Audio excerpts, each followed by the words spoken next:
UniSA Eagles.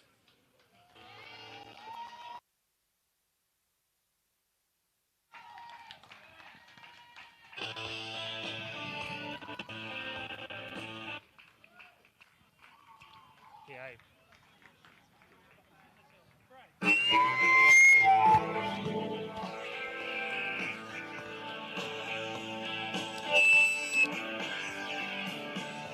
Shall we stand here?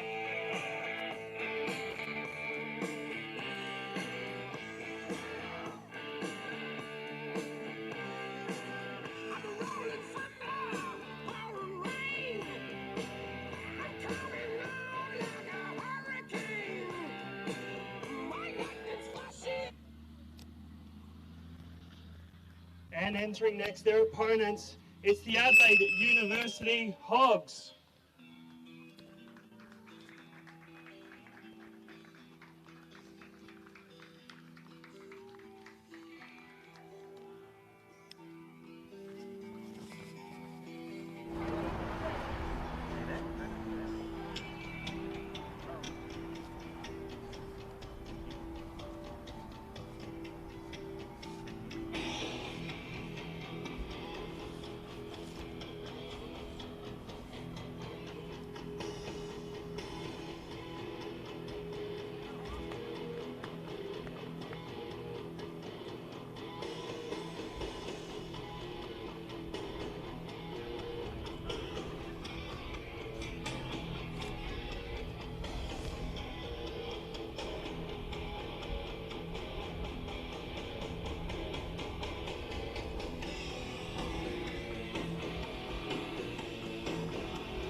Well, good morning, everybody. Wherever you're watching around the planet, welcome to Dry Creek in suburban Adelaide. For the 41st time, it's Championship Day for the sport of American football in South Australia.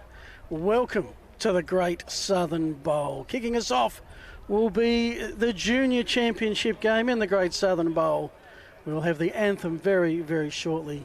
But it is the undefeated UniSA Eagles in the purple on your right. And their challenger, the University of Adelaide Hogs, in the white and maroon on your left. Those who are able, please stand for a minute of silence as we pay our respects to those lives lost during the Bondi tragedy.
We ask those to remain standing for the Australian National Anthem.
Well, welcome everybody. We are at Dry Creek in suburban Adelaide, the Great Southern Bowl. Huge day of American football here in Adelaide coming your way thanks to Spacequake Sports.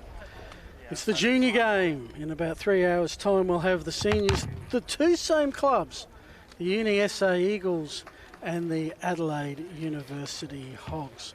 The Eagles are back in the championship game. Was here last year when they played the South City Chiefs. One of the most epic games of American football that I've seen here in 40 seasons. It went to double overtime. But alas for the Eagles, they did go down to the Chiefs, South City winning their 4th straight title. Today, well, they're still unbeaten, this time looking to get that overdue reward and a South Australian championship. They'll face the Adelaide Uni Hogs, who they beat in all 2 encounters played thus far. My name's Phil. I'm joined by Spiro. Spiro, welcome. Always fun, Championship Day. Hello, Phil. Thank you for welcoming me into the broadcast booth. And yes, Championship Saturday.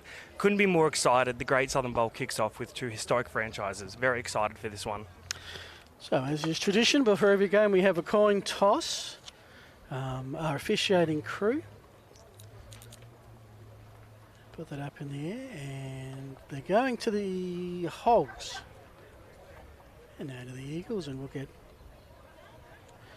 So a lot of times teams do defer until the second half. That's sort of the way it works. Now let's go down to our umpire on the field. UniSA have won the toss and elected to defer. They'll defend the residential end. So I'm assuming from that, Sparrow, that the Hogs will take the ball first. And I do feel a little bit for Harry Muller, who's the sole Hogs captain. He needs to understand that usually you can send quite a few out there. Yeah, he's taken it all on his lonesome. And yes, the Hogs will start with the ball. And I think it's a good decision from the Hogs. I think that in order for them to be a chance in this game, that they need to control the time of possession. They need to score first and score early. So I like the decision to take the ball to start things off here in the Juniors Great Southern Bowl. So they have met twice earlier, back in round 3, the Eagles 20 shutting out the Hogs 0. A high-scoring game in round 8. It was 38 to 16, which was great to see. Something like that in terms of scoring would be great to put some highlights on the board. Couple of players. You've seen these teams in action through this year. A couple of players to keep an eye on. Yep, so the Eagles running back, I think, is the key to this game as well. I think the Eagles run game is one of the best in the league. I saw them take care of the Hogs in round 3, that 20-0 shutout. And if they can start running the ball downhill and the Hogs won't have an answer, we could be looking at the same sort of scoreline. So I think it all comes down to the run game for the Eagles to set up some play-action pass and some intermediate passing game. And that round 8 game was actually the last game that the Eagles played. Unfortunately for them, their round 9 opponent forfeited. Then as the undefeated minor premier, they got the week off. So it's actually been 3 Saturdays since they've hit anybody in anger. And the old topic always is, does the week off help you, or does the team that played last week come in and fire up? 1st and 10 from the 20-yard line. No kickoffs at our junior level. Welcome to the Great Southern Bowl. Quarterback Hamish Kennedy for the Hogs will take it first time. Want to keep it. He's sacked in the backfield. First blow to the Eagles. And there is a flag on the field early. And Kennedy insinuating he could make an official once he's retired from playing. He had that signal. It is a call against the Eagles, unsportsmanlike, I believe. Well, in the week leading up to today, head coach and defensive coordinator Tim Straker would have drawn that up on the board as the perfect start, but he wouldn't have had the 15 yards at the end of it with the unsportsmanlike. So starting well, but just a costly error to start this championship game. So one thing to note, this is a 90-yard field as they move towards midfield looking for a 50-yard line. It does not exist. Midfield is the 45. This time we get a running play, and wowee, E.J. Aloka is right there as a one-man brick wall. And the carrier on that occasion, DJ Wyman, had nowhere to go. And this Eagles defense comes into this matchup only allowing 3 points per game. So they are one of the best defenses in the league. They're stingy, and they've started off extremely well. So second down 11, actually lost a yard on that play. They'll keep it on the ground. This time the quarterback keeps. It was Owen Healy, one of the Eagles, on the tackle. But for the Hogs, first time they've made forward progress under their own steam, will bring up a third down and long situation. And this game is actually going at a very fast pace. They are moving quick, and this should be an obvious passing situation for the Hogs. We'll see if the Eagles can stymie them once again.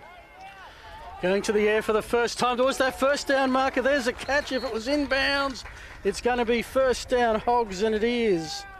Angus McDonald on the reception on the Eagles sideline. And the Hogs needed that one. They couldn't afford a quick 3 and out to start this game. Like I mentioned before kickoff, that they need to control possession. They need to try and score early and capitalise when they get downfield. So right in front of us at the 40-yard line. First down, long pass going for everything, and yep, we have it confirmed that Hamish Kennedy has a cannon attached to his shoulder. That was a long throw. He's decided to sling that one downfield, and I like the play call on first down. I think if you can get it on first down, you go for it. It looked open, just overthrew it a little bit, as you mentioned. He's got a cannon of an arm, so we'll see what they can do second and 10. Second down and 10. I'm trying to keep stats and struggling mightily at the moment. Yeah. Avoids the rush. Goes long down the other way. And it's a catch at the 7. A catch at the 17, sorry. Down at about the 8 on the reception. Will Harris. Huge first down for the Hogs. You said, Spiro, the underdog coming in. They need to score first. This is a good chance, except I see on the field of play... Bit of laundry. A bit of laundry, which is a penalty flag. Was there a push-off? Is it coming back? It is. As you can see some of the line action and the long throw. What you will miss... yeah, there's the... Just caught a little bit of the tugging on the jersey. All coming back. Tried to get away with it, and that is the old school drive killer for the Hogs. They get the deep shot downfield, they get what they wanted on second down, and now it's coming back. So, but they do look good. The offense looks like it's settled in. They look comfortable. They look like they're clicking. Just that early penalty, hopefully for them, not a drive killer, but we see all the time that those costly laundry markers can be. It puts them at the moment at a second and 25 from the 25 of a 90-yard field. Okay, nice pass out into the flat. Is there some yak to be had? No, there's not. Number 11 from the Eagles, who escapes my roster for the moment. Did well on the coverage. On the reception, number 30, Calvin Trinkle. Yep, I don't mind the intermediate pass, the short pass, to try and get some of that yardage back with yards after the catch, but well done to the Eagles defense. We said they're stingy, and they're playing like it.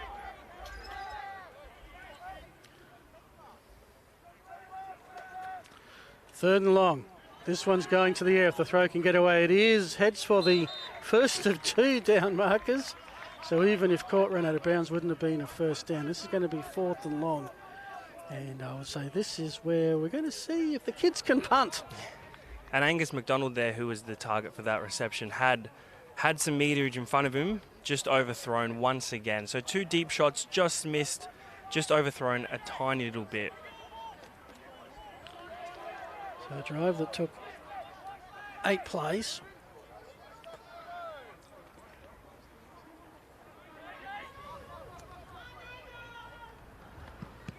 Always fascinating when your quarterback is also the punter. A line drive kick, which has gone to about the 18. Here comes the run back. There is a flag on the play. There's a runner who's been tipped out of bounds at the Hogs 40. So I've got a run back of about 30 yards, but there's laundry down, so that will, Spiro, have a great effect on where this ends up. Yep, and if it's against the Eagles, they would have started with great field position. Most likely would have looked to put points on the board early, but if this goes against them, it backs them up a fair bit. Pretty sure that the flag was thrown after the punt was away and it was received and returned. It is against the Eagles. 10-yard penalty. So the Eagles look to take over on offense, coming into this game, averaging 19 points a game, and as we mentioned earlier, only allowing 3 points per game. So the offense scores, the defense doesn't allow many points. The Hogs had the chance to go up and score early to gain some confidence, but they've gone 3 and out, giving the ball back to the Eagles, who have a high-powered offense. So if they can go and drive this field and score early, it puts all the pressure back onto the Hogs. Let's see what they can do. Riley Stewart in the shotgun. Oh no, he's fumbled the snap, he's grabbed it, and he will take a loss of about 6 or 7 yards on the first play of the game. Not how you would have drawn it up. No, and championship day, it's a different event. The nerves can get to you. You can be brilliant all season, and then things go right when you need them to go right at the most critical moment. I think it was probably a good thing for the Eagles to play D first. I think you can settle a bit more if you're playing defence. But now they're on 0, and they certainly want a better second down coming up. That was just a minor loss of half a yard. Absolutely. And as you mentioned, the nerves do get a bit bigger.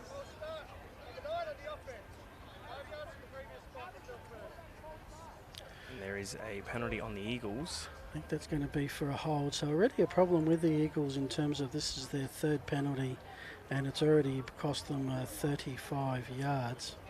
So early on, the operation does look a bit nervous, as you mentioned, and it makes nerves all the more bigger when you are undefeated and you're 1 win away from an undefeated championship run.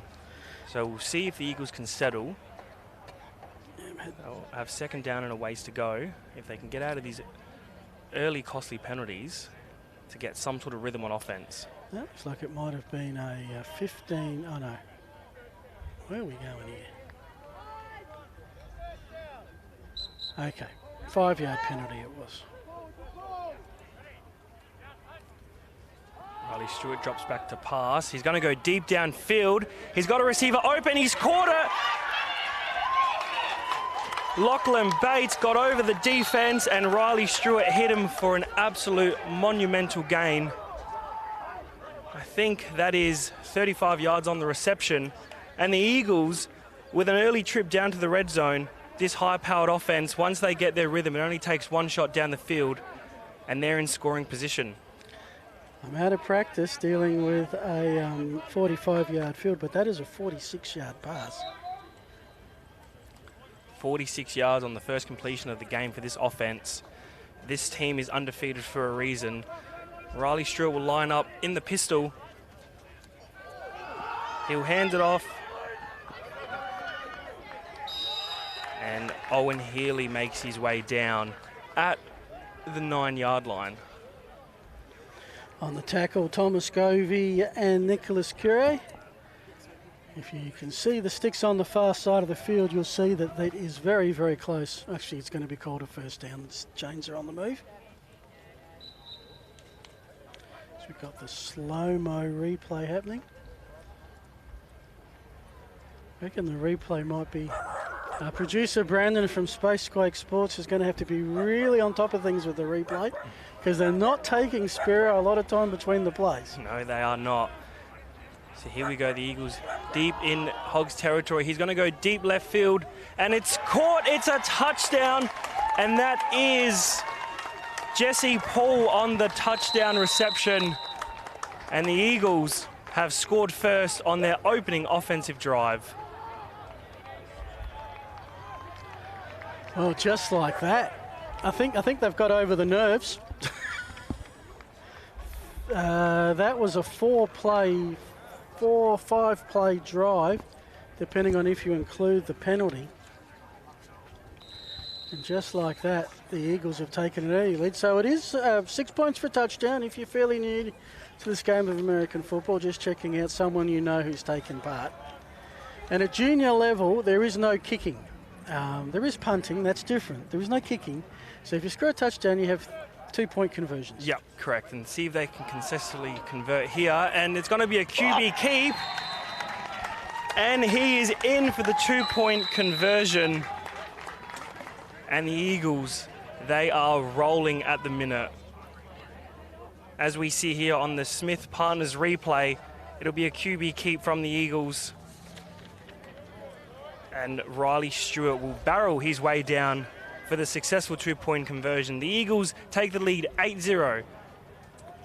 Conditions today, Spirit, I mean, it's a beautiful day to spectate. You can see, courtesy of the pictures, that it's a beautiful blue sky day. We did have a 41-degree day on Thursday. Thankfully cooled down a little bit. It's just in the low 20s at the moment, but that sun pretty intense, especially when you've got a helmet on. Absolutely. With the helmet, the pads, the sun is shining bright here in Adelaide. It's a perfect day for spectating. It's a bit warm out there for the players, so one thing to look out for is fatigue. The longer these games go, if they can put long drives together, especially from a Hogs point of view, if they can put long drives together and put some points on the board and just get this Eagles defence to start tiring out, because when this Eagles defence is energised. So starts 1st and 10 from the 20, pass out, finds Thomas Govey. Decent gain of 7 yards. You get that every first down play, you're going to be happy.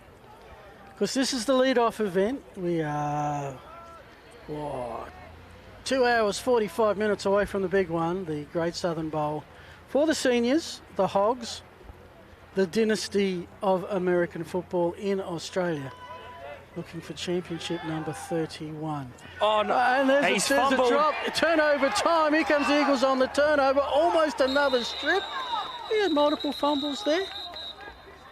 It's ended up in Hog hands. It is Hog's ball. We have had... Oh, this has been some sort of start. So let's just walk through this. Okay, so we've got the first one. And, of course, defenders, reach out, tuck the ball away. That's wonderful work. And right now, Stefan Petros is thinking, I've got a touchdown in my sights, until coming in like a thief in the knife is Thomas Govey. He says, I've got the ball. Now, my question is, isn't that first down? Because they've got it marked as second down and a long way. I think that's got to be. So it should be first down Hogs. I would have thought it should be first down and 10. They've recovered the fumble, I think. It was a change of possession, then a change of possession. Yeah, 1st and 10. Yeah, so they're going to change. They're going to move the chains down. Yeah. Yep. So score is 8-0 in favour of the Eagles. If you just joined us, Hogs took a drive. That a big long pass called back on offensive pass interference. And then the Eagles kind of went bang. 3 plays from one end of the field to the other and converted the 2 points, and here we are. And I was just about to say the key for the Hogs as well was to stay on schedule. Always take a profit on first down, and they did with the first play, and then they fumbled the second. Well, they're going long this time down the outer sideline, intended for Will Harris, incomplete. Pretty good coverage on the play. And so now it's going to be 2nd down and 10 from the 11-yard line. Yeah, good crowd here, by the way. They're all building nicely. If you're in the cars sort of around the outer side, it's sort of bring your own marquee day to a point, unless you sit under the veranda, and there's not much room under the veranda. If you want a nice day out, enjoy some nice weather and some football, get down to Dry Creek Reserve. Hogs will try a long down play with the run, and taken by DJ Wynham, and he's gained about 7.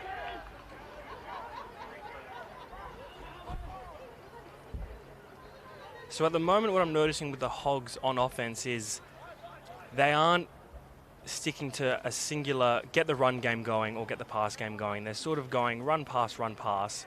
I'd like to see them build maybe more of a run game, because the deep shots are definitely there. So I feel like if they can build a run game, that sets up play action pass beautifully. Big 3rd down here, early stages of this junior grand final. Pass is out, and it's going to be short, I'd say, taken at the 20. Nice tackle, number 4 for the Eagles, AJ Visnay. And going to be 4th and 3, and you are not going to go for it here, surely. No, you punt here. I know as the underdog you need to grab the game by the scruff of the neck, be bold, be audacious. But right now momentum's against you, and if you don't get a first down here, you give the ball back in easy territory. You're almost guaranteeing the Eagles more points. Correct. So let's punt it. Let's make them work for their next score. Oh, they faked it, and we were completely wrong, and they're going to pick up a first down and more. My goodness. That was Thomas Govey on the fake. And they've picked up a first down. Just as we said, you punt here, you don't go for it. Well, they've proven us wrong. I guess why? They're out there playing and we're not coaching. 28 yards. 28 yards on a 4th down and 4. Well, hey. Hey, you've got to do it. Be bold, be audacious. They've Gets the confidence going, gets the juices flowing. Momentum turner. Hogs in Eagles territory. 1st and 10. Pass across, and this is where you say keep to the schedule. Try to sneak down the sideline, out of bounds though, after a gain of about 4. And that's exactly right. Stay on schedule, especially now past midfield. Always take the profit on first down. No sacks, no loss of yardages. Keep the drive going, because when you convert on a 4th down like that and you pick up, as you said, 28 yards, you've got to score here.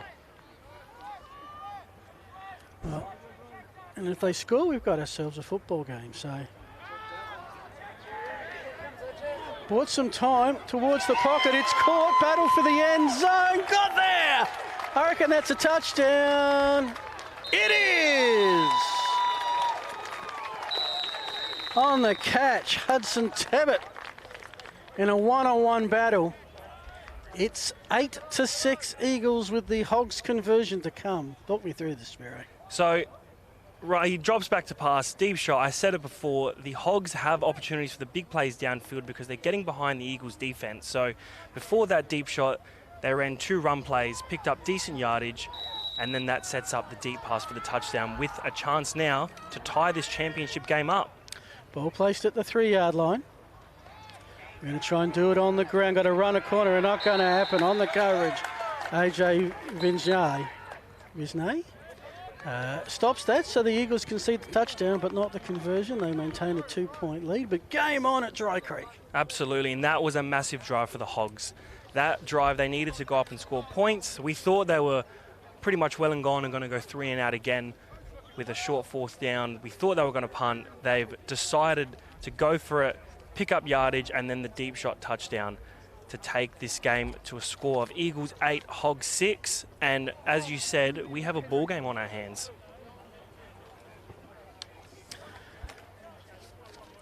So it's been a big year for American football in South Australia. Started up in the Barossa. How was the Barossa, Spiro? It was a day and a half. It was just an incredible spectacle to see how much this sport has grown, not only in this country but in this state. And to go up to a prestigious place like the Barossa, it was a great day to be involved, that's for sure.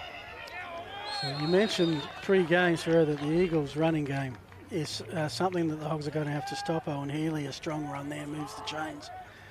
Gain of 10. The offense, when they don't fumble it or they don't give away a penalty, looks absolutely unstoppable. Yep, they're a well-oiled machine, this offensive unit for the Eagles, and they can get this run game going. It just sets up so much. The whole playbook's open for Coach Tim Straker to attack this Hogs defense any which way they want, and they pick up good yardage on first down. So Riley Stewart will set up in the gun. He's going to drop back to pass over the middle, and it's caught.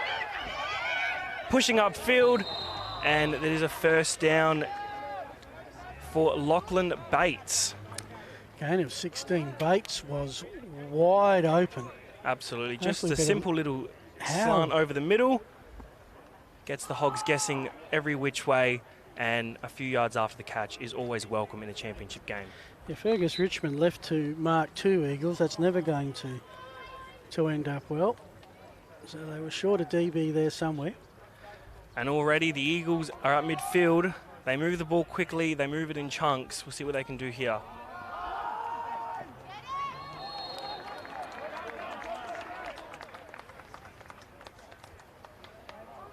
And that is Owen Healy on the carry. And this run game is starting to really put some divots into this Hogs defense. I feel like the Eagles will lean on this run game heavy, and it'll set up the deep shots downfield. But they're on schedule. They're staying ahead of the chains, and they're looking to put more points on the board. 2nd down and 6 from the Hogs 40-yard line.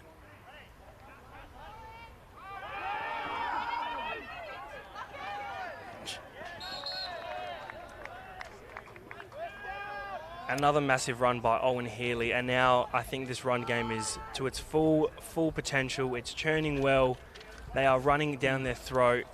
The Hogs look a tiny little bit fatigued. Defending in the run isn't easy. It's much easier to say it here in the broadcast booth compared to doing it out in the field. But if they keep giving the UniSA Eagles 4, 5, 6, 7 yards per carry, it's going to be a long day for this Hogs defense. So we'll see Riley Stewart now again in the gun, whether they'll drop back to pass. He'll hand it off. It's Lachlan Bates who will make his way for a small gain. Yeah, and look, even if you're dominating in one area, you've still got to mix it up to keep the defence guessing. That play took a fair while to develop to get the runner to the line of scrimmage.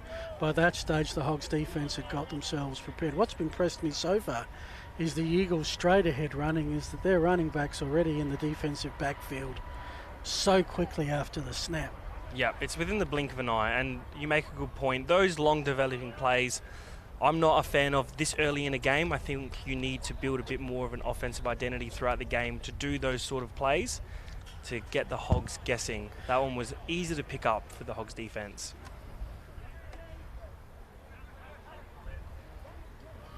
So Riley Shaw will drop back to pass, and it's complete, and that is Lachlan Bates again, who is having some starts of this game. So you'd have to say it's 3rd down and 4 coming up. This is 4 down territory. Absolutely. Do we have field goals in juniors? I do not believe so, no. Okay, so really... So that'll be four downs the way. You're not going to punt. So you're not going to have a 5-yard punt. So you can't kick a field goal.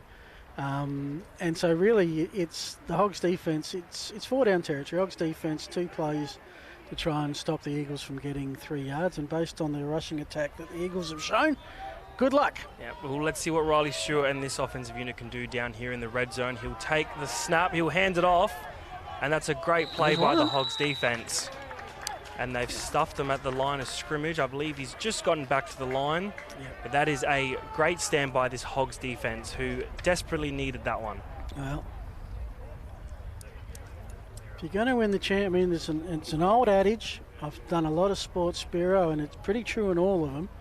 The defense wins championships, and it's very hard to win one if you can't stop the opponents from scoring every time they get the ball.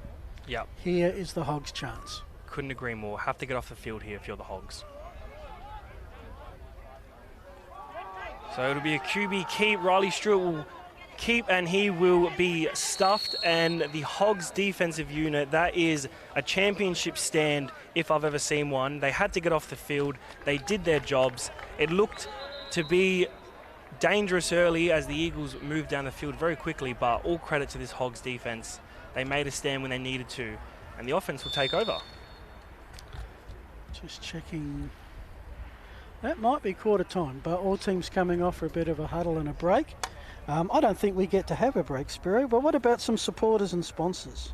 Yep, so we'll go through our sponsors now with thanks to them. So Smith Partners are our major sponsor for today. Specialty Foods, Port Adelaide Electrical, Barossa Valley Brewing and Covino Logistics. Thank you to all for your sponsorship and support to bring the Great Southern Bowl here for all the fans, live in person and watching live via our streaming partner Spacequake on YouTube. Yeah, Spacequake Sports have been involved. I mean, I don't work for Spacequake Sports, but I just tend to bump into them at all sorts of places. They're all over the place. Anything that's local sport, guaranteed Spacequake are there. See them next week at the Adelaide Giants baseball, and it will be, they do softball, Bay Sheffield coming up. So whilst many of us go on Christmas holidays, Brandon and their boss Dave Muggleton and crew are only just getting busy. And hope you enjoy the pictures, and they do a great job with the resources they have. I'd almost, look, they're behind on the scoreboards, but I'd almost give that quarter to the Hogs because they had the stop, they've scored, they're not being blown out by the undefeated team. Yep, I couldn't agree more. I would absolutely give the first quarter nod to this Adelaide University Hogs team. Like we mentioned off the top of the broadcast, their last 2 meetings, it was a 20-0 win for the Eagles and a 38-16 win in round 8 for the Eagles. Right now, we're sitting at 8-6. Oh, hello. So we've just had Hello. the Eagles offense will be back onto the field, and they are going to have another shot to convert this 4th down. But here's the bit I don't get. It was 4th and 4. If it's a penalty, It's an automatic 1st down. the yardage would give you a 1st down of any sort. 5 yard, 10 yard, 15 yard pen. Unfortunately, we were. Oh, it's against the. Okay, now I've got it. The Eagles false started, which means the play is dead. So you have to replay the down. Instead of 4th and 4, it's 4th and 9. Because Yep. the penalty was against the Eagles' dead ball foul. Yeah, so the Eagles will take over 4th and 9, a second chance to convert this 4th down with 5 more yards to go. Riley Shaw will take the snap. He's going to look to pass. He's scanning. He's going to keep, and he's going to scramble upfield. And he is going to pick up the 1st down on a QB keep. Wow. He was scanning the field. Nothing came open. He decided, you know what? Boys, get on my shoulders. I'm going to take us upfield, and I'm going to get us another 1st down. And what we thought was a very good first quarter for this Hogs team. Now they've got to bow up and stand up again because the Eagles are knocking on the doorstep of the end zone. Well, the Hogs have got to do it all again now. The ball is marked inside the 15 yard, out of bounds at the 12. And now the Hogs have got to stop them getting 10 yards next 4 plays. That is a huge game changer. That's huge. Momentum, game changing, anything you want to call it, that is massive. And now this is where this Hogs defense might start to get a little bit fatigued if they can't hold up here. So Riley Stewart will keep again, and he's going to go upfield, and he's going to be stopped just before he reaches the end zone, brought down at, I want to say, the 1 yard line. You're not far off. And see where they're going to spot this ball. It is first and goal from about the 1. So just like that, the Eagles on the doorstep of the end zone. After we thought the Hogs were off the field, now they've got to try and stop this Eagles high-powered offense from gaining 1 yard to score again. If the Hogs can stand up here, this whole game changes. So we'll see whether the Eagles will look to run another QB keep or whether they're going to hand this off, because they've been picking up yards all day. I'd like to think that Ryan Farrell will pick up 1 yard here, and they've passed, intended for Lachlan Bates, who seems to be everywhere at the moment. Look, I get it that you got to mix up your plays, but the way they're running the ball, I'd be running it there. You put it in the air near about. I mean, there was about 3 Hogs in the vicinity. Just tempting fate a little bit. I'm sure that the ball's come back a bit. It's more at the 2 than the 1. Because it gets so much tighter and condensed down here near the end zone. So if that ball gets tipped, that could always be picked off and go the other way. So we'll see what they do here. I think they'll hand this off. No, he's going to hold, and he's going to throw, and it is a... Did he survive the ground? They're going to call it incomplete. Okay. It was Blade Ruger on the intended target.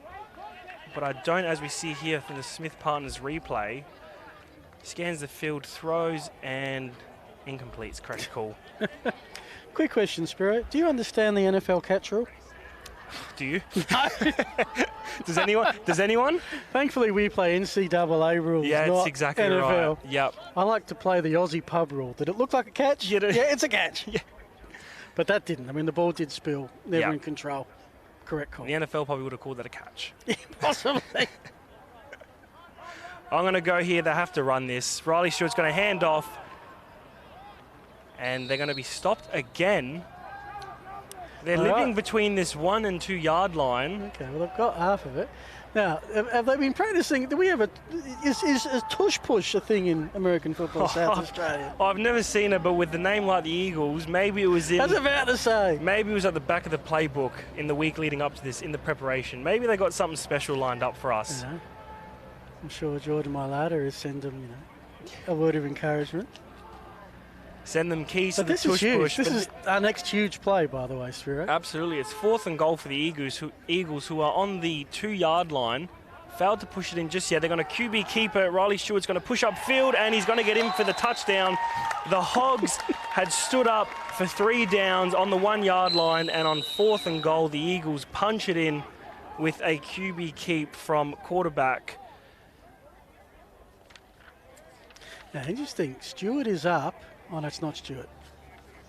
One of the offensive linemen whose number doesn't quite match what I have on my screen, so I'm not going to name the wrong number. Timeout. Ah, of course. 2 minutes remaining in the half. I can't believe I fell for that. We don't play quarters, Juniors we play play 2 halves. first halves. Yes. We're just getting ourselves settled in here at the broadcast booth at Dry Creek Reserve. I can't even say it's been a year since I've done this because the last season finished in February. Yeah. So we're just getting ourselves comfortable. And the Eagles lead 14-6 with an upcoming 2-point conversion. And a whistle. yeah, I mean, a score here makes it a 2-possession game. False start Eagles, they go back 5 yards. The other thing is the Hogs D's got to be getting a little bit tired by this point. They've been on the field for a long time. It's been a while. Yep, between the chunk plays, the runs, the penalties. It's been a long drive, and now the Eagles will be backed up 5 yards. Must admit, I mean, it's good to come out, sort of come out of hibernation, so to speak, and see both teams with a good number on the sideline. Certainly a day to use them. Absolutely. So we'll see what the Eagles can do here on this 2-point conversion. Riley Stewart will drop back to pass. He's going to go deep right corner to the end zone. And there is a flag on the field. I'm going to say pass interference. Looks like the likely call. Always a contentious, subjective. Well, as we see not here always. on We'll the see Smith here. Partners replay. Right corner of the end zone. That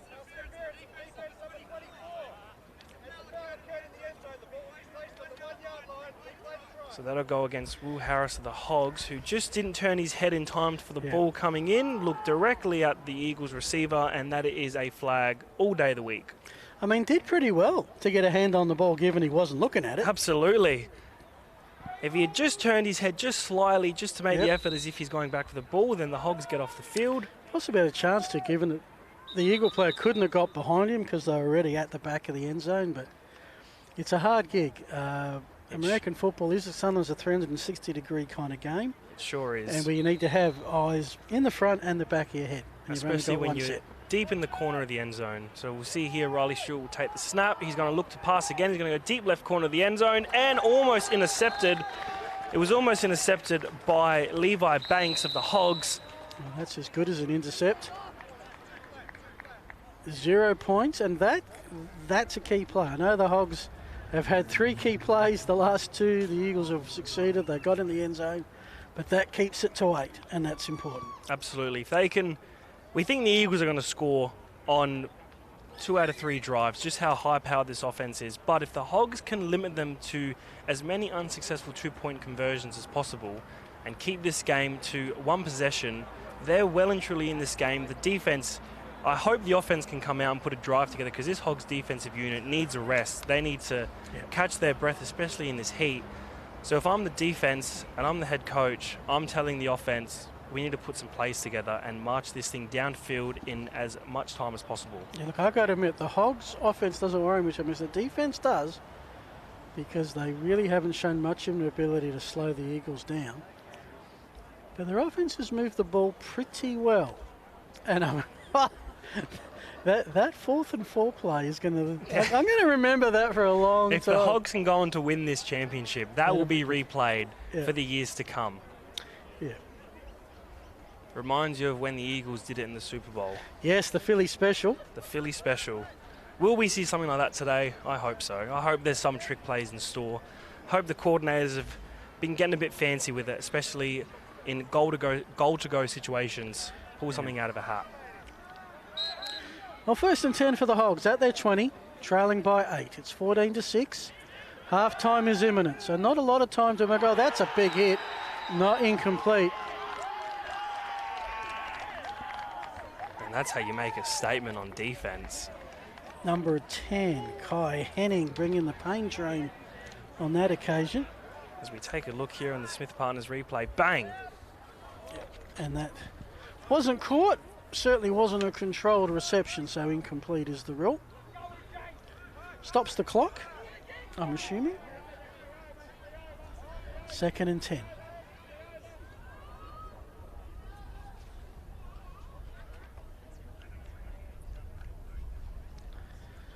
Kenny has some time to load up that cannon and find someone downfield. The Hogs are getting everything they want deep down the field. That one this time connects. Will Harris. They've overthrown a few of them. That one connects. And as we mentioned, this Hogs offense can pick up big chunk plays in the air as they did just there. And that gets this drive going. Also out of bounds, I think. Hang on. Look, we've come back. What's happened here? Ruled not to be a catch. Out of bounds, I suspect. Okay, it's 3rd down and 10. You have to say the 50-50 stuff not going the way of Adelaide Uni at the moment. Absolutely not. But it's 3rd and 10. We're back at the 20 where they started this drive. They'll try the other way. This time an open play. Just Hudson Tebbit needed one more step. And he was off to the house. If he hadn't cut his fingernails this morning, he probably catches that. Yeah. It was that close. Another deep shot downfield. And it was inches away from walking that in for a touchdown. Close. Wow.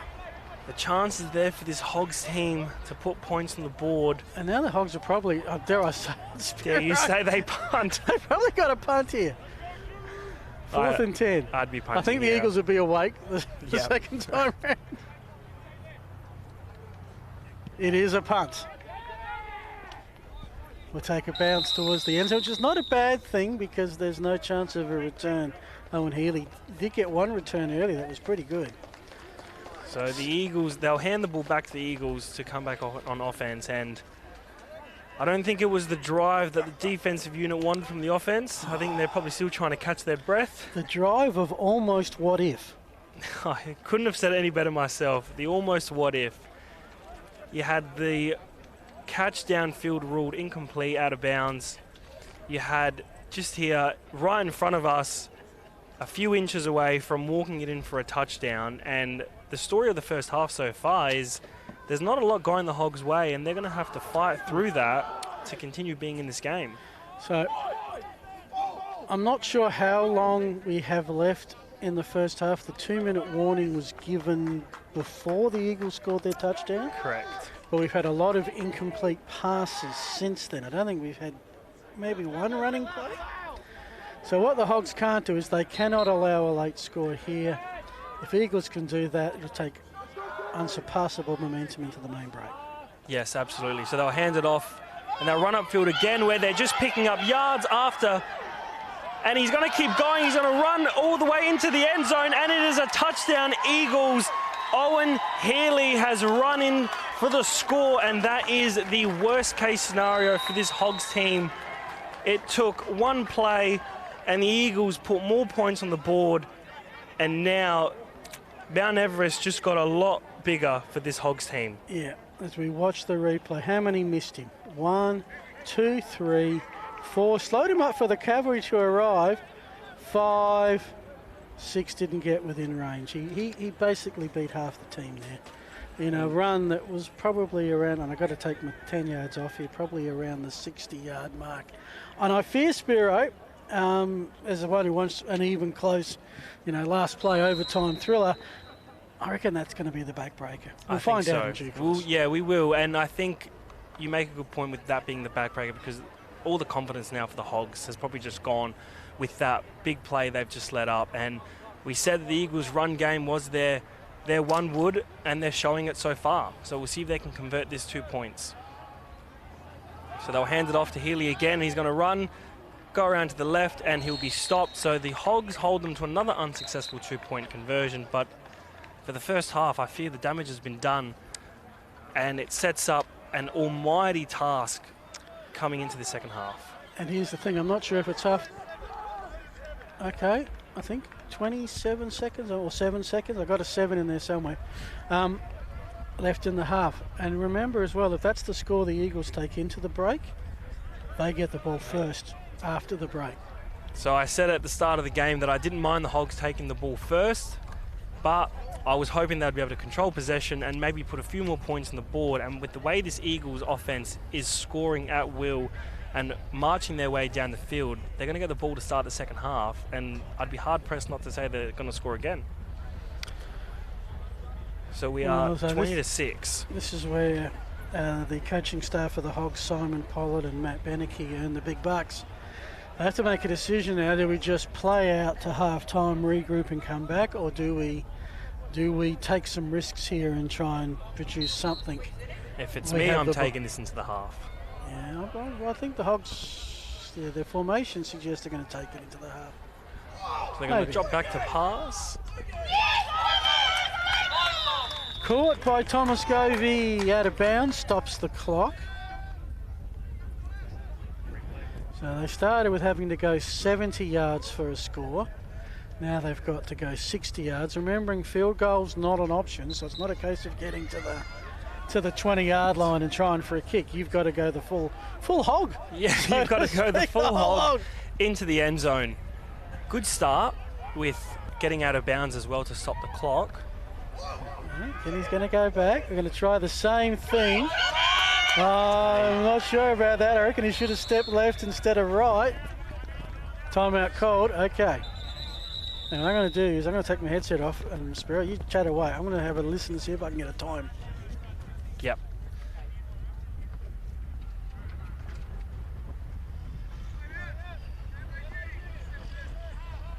So the Hogs have taken a timeout. 51 seconds. So our timing was well off. Well, that's a lot of plays in 1 minute and 9 seconds. Yep, so they've taken their timeout, 51 seconds to go before half time. Okay. 2 completed passes to start this drive, ahead of schedule, ahead of the chains. If they can somehow manage to find the end zone before half time, this definitely changes things to take some sort of momentum and confidence into the main break. Yeah. So we'll see what they can draw up coming out of the huddle. I'm thinking they've got to go probably pass all the way through. Yeah. And I think if I'm a sideline defensive back, I'm going to be busy, unless they just try them. How many timeouts do they get? Shouldn't they get 3? Hogs have got 2 left, so they've got a couple in the bank. So if I'm the Eagles, yeah, you let them have the middle of the field. Okay, from their own 39-yard line, 2nd down and 1. And he goes to the other side, has the through the hands, incomplete, stops the clock, but it means we go to a 3rd down situation. So Stops the clock, but probably the story of the half so far. What could have been for the Hogs. That pass is there on the money, unable to bring that one in. Angus McDonald just needed a little bit more height. But not to be. I mean, at worst, that's wasted 7 seconds and a down. 3rd down and 1.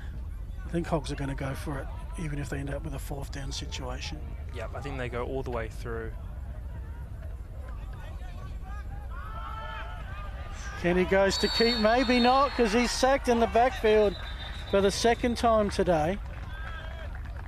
It's one statistical difference in the game that Kenny's been sacked twice. I don't think Stewart's been in trouble. So now it's an interesting decision. It's 4th down, it's 5 yards. It's now what's also they've interesting. taken another timeout. They've taken another timeout. If they not have taken that timeout, they have forced the Eagles to take it, because that would have used up a big chunk of clock. Have they not just done the Eagles a favour by conserving some time? Maybe. You couldn't have said it better. I think they have, because if they can get stuffed here, and the Eagles, they only need, as we've seen, 10, 15 seconds at the most to get the ball downfield. But I'm not sure on the play call on that previous play. I'm not sure about a quarterback keep in that situation, especially worst case scenario taking a sack. Just makes everything all the more difficult. I guess that's the question. Was it getting the 1st down then calling the timeout, was that the concept? Probably. It would have had to be. You think they would have been able to pick up for the first, call the timeout, but... Because sometimes, you know, your planning is very short range, like get the first down, or medium term, like we've got 60 seconds in the, well, 40 seconds in the half we need to score. Or, you know, a bit broader, like we don't want to take any risks of them scoring again. Let's get into the half where we're at. The situational football is probably the correct play call, but I think in terms of the time and the score and what you need... Yeah. I think the fact the Hogs have taken the timeout is they have not given up on this half. Absolutely not. They're looking to take something into the main break, and even if they can't put points on the board here, if they can just get something going on offense, get this Eagles defense guessing a little bit... Now, I get to take a break at half-time. I believe you're going to be a busy man. Yes, I will be doing all the live MC work here and running the show, essentially. Hopefully we can get the audio working again, because there was a few issues pre-game. And they're going to punt. And they punt. So okay, I'm confused. That has stumped me a bit. Taking the timeout to save the clock to give your opponents more time. Anyway, it is what it is. It's not half-time yet. And the Eagles are going to get one more crack. I mean, I would have just thought, maybe they needed a conference to think about it and make a decision. I think so. So they went to try and pick up the first down. They've got stuffed. They've called the timeout and then they've punted. So there must be some sort of thinking to that operation, but I'm not sure what it was. Yeah. And now I'm not sure how long's left in the half, the Eagles will take over. Yeah, and we saw what they did with just one play on their last drive. 60 yards for the touchdown. I wonder who's going to get the ball this time. They absolutely cannot allow the Eagles to score here. Yeah, now that said, the ball is placed at the...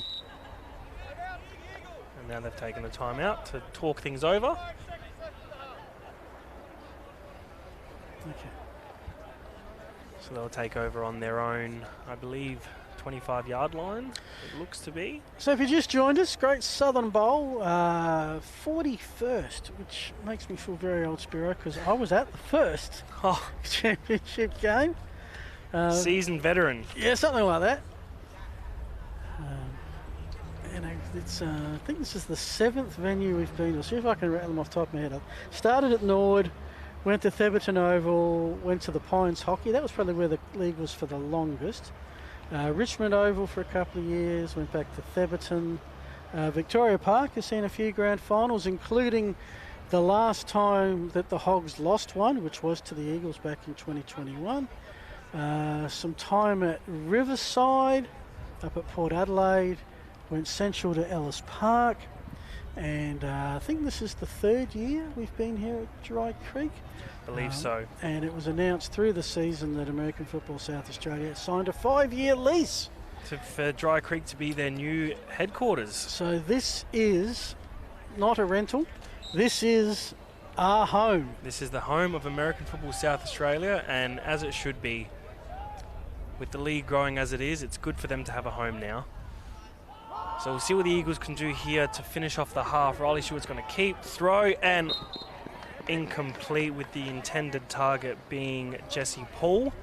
Now, with that trip down memory lane, I'd like to get your thoughts on your opinion on the growth of the sport and league here in South Australia. How have you seen it?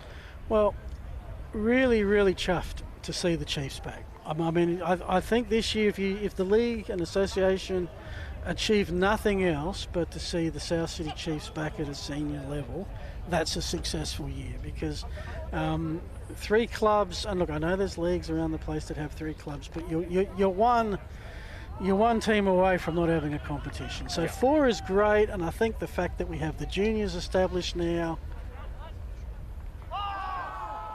Riley Stewart looks to throw deep downfield, and it's intercepted, and the Hogs need the play they've got, and they're going to run out of bounds and save some time on the clock. The interception was Henry Kennedy. Now that is a turn of events. Well, we had one play that had 2 turnovers on the one play. They nullified each other out. I just can't believe how many plays and possessions we've had since the 2-minute warning. We might not ever get out of this first half. So, again, I'll try and keep my ear out for the officials telling us how much time is left, but surely we're talking 2 plays max. I think so. 20 seconds? Okay, thank you. Thanks to Ernesto looking after us. Just had word there's 20 seconds 20 left to go in the seconds half. left. It's the longest 2 minutes of a half I think I've ever seen. Yeah, you and me both. So just to finish up, I think the fact, okay, we've got four seniors, 4 juniors, great. We've got a facility. I mean, if we had the resource, we could probably got 2 grounds here. We could play, but the fact there's American football here from 9 o'clock until maybe 4:30, 5 o'clock on a given Saturday is fantastic. I personally think the timing of the season is right. I was never a fan of the July start. I just think that you lose a lot of people involved, myself included, involved in winter sports. But I understand finish before Christmas, which is where the nation's at. So yeah, there's some good signs, absolutely. Yeah, love to hear it. So we'll see if the Hogs can capitalise on the interception. They'll drop back to pass, and it is caught and be tackled at the 19-yard line. And again, the step in, not the step out. Will Harris on the completion, and yeah, the step towards the inside of the field, I'm not sure of. I'd be taking a step to the right to go out of bounds. I mean, unless there's a touchdown to be had, you've got to get out of bounds. Yeah, I mean, admittedly, was having a look. This is the beauty of seeing it ground level and now seeing it on Spacecraft. Where was he? Yeah. Okay, so this is the Hogs' last time out, I'm pretty sure. I expect them to draw something up here that... And they're within range of the end zone. To me, if I'm Hamish Kennedy, I'm just hurling 1 or 2 at the end zone. Yeah, I think you take 2 shots at the end zone here. You don't go anything over the middle. You don't probably even look for the sidelines. You take 2 shots to the end zone and see if you can score a massive touchdown before the end of the first half. All right, here we go. 1st and 10 from the 20. Hogs trailing by 14 but threatening. Half-time is very imminent. To the end zone we go. It's up and incomplete. How long did that take? So what will happen is the head referee will ask for a football and will then put it over his head, which he is about to do, and that is half-time. So the Hogs only got 1 shot. Yeah, look, if I was the Eagles... Just to very quickly summarise, Eagles dominant run, just keep running it down their throat. Hogs competitive, so close but not much reward for effort. And with that, do we have any ads we've got to play, Brandon? No, we don't. We have a performance. What are you doing? Oh, Brandon's going to dance for us. Producer Brandon is not going to dance for us. We are going to have a performance up. So I'm going to take a break. My name is Phil Hurden, joined by Spiro. I hope you're enjoying the broadcast. Turn myself off, he says. Oh, this one. Push that button, the red button. Okay. Be back with the performance shortly, folks. Hope you're enjoying the Great Southern Bowl here with American Football South Australia.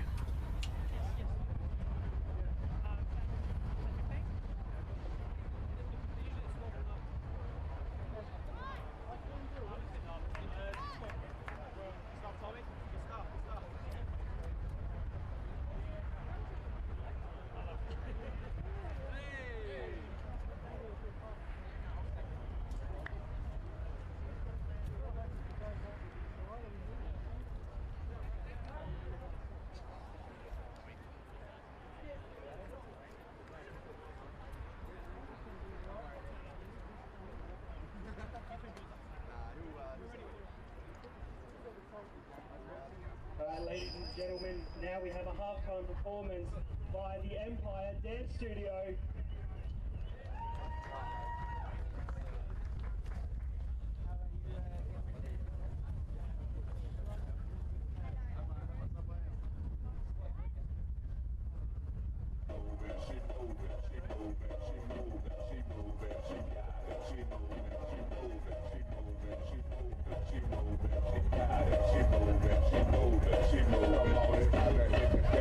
Don't it though. She's tired though, and tighter than her other. So I never seen a girl shake it so hard. I think I'm about to blow. Wait, I'ma go. Just sit back and watch the show. Though when she act the way she moves, she's stepping up just like a pro. Bang, bang, choo-choo train. You don't die, just do your thing. She back it up, they hack it up. You don't die, then do your thing. She moving, her body, so sexy, can't hide it. She do the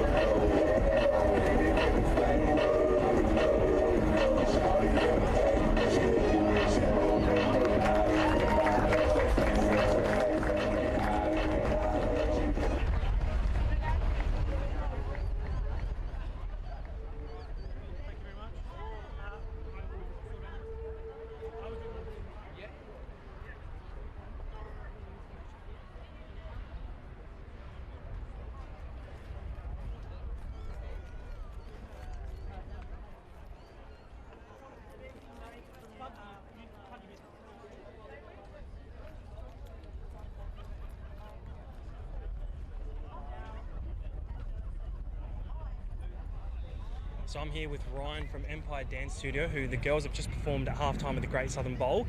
So Ryan, tell us a bit about Empire Dance Studio, how people can get involved, a bit about your history and anything like that. Yeah, definitely. My name's Ryan. My wife and I, we started Empire Dance Studio actually 10 years ago, so it's our 10-year celebration next year. I actually was a soccer player, so I'm not a dancer. My wife was a dancer, but we're a competition dance studio based at Broadview.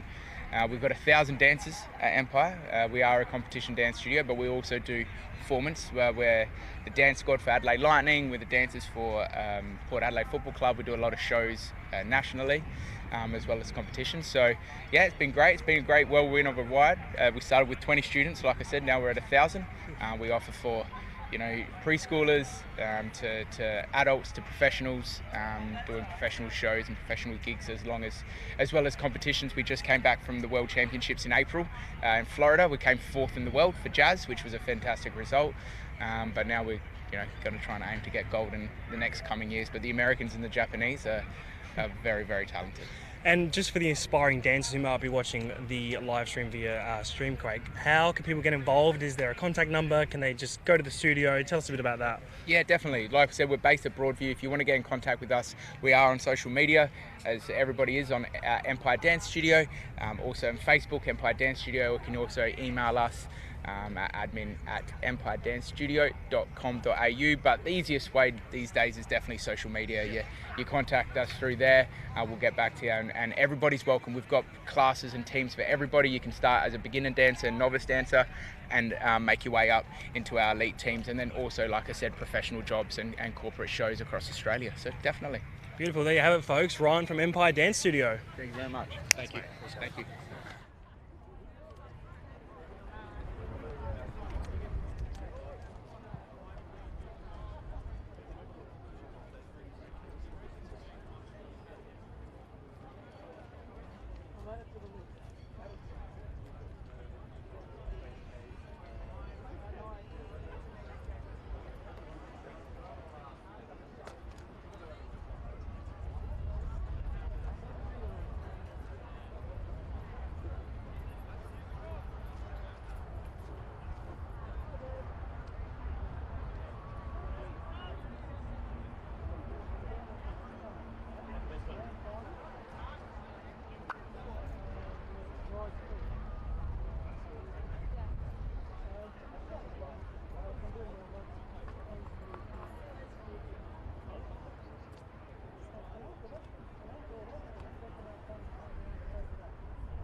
And welcome back. Beautiful day here at Dry Creek for the 41st Championship Day in the sport of American football in South Australia.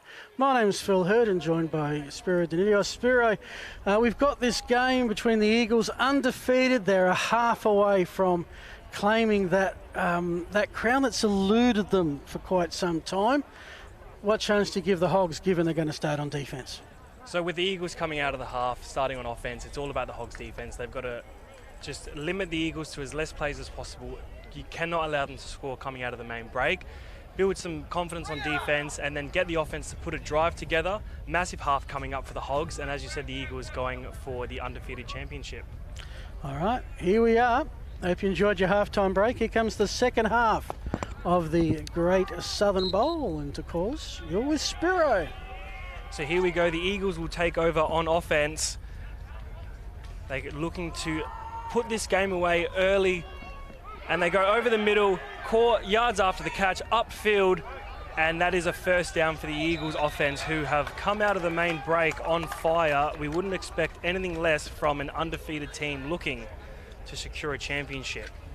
27-yard pass to get us underway. I can't say third quarter because it is a game of two halves, as we discussed a little bit earlier.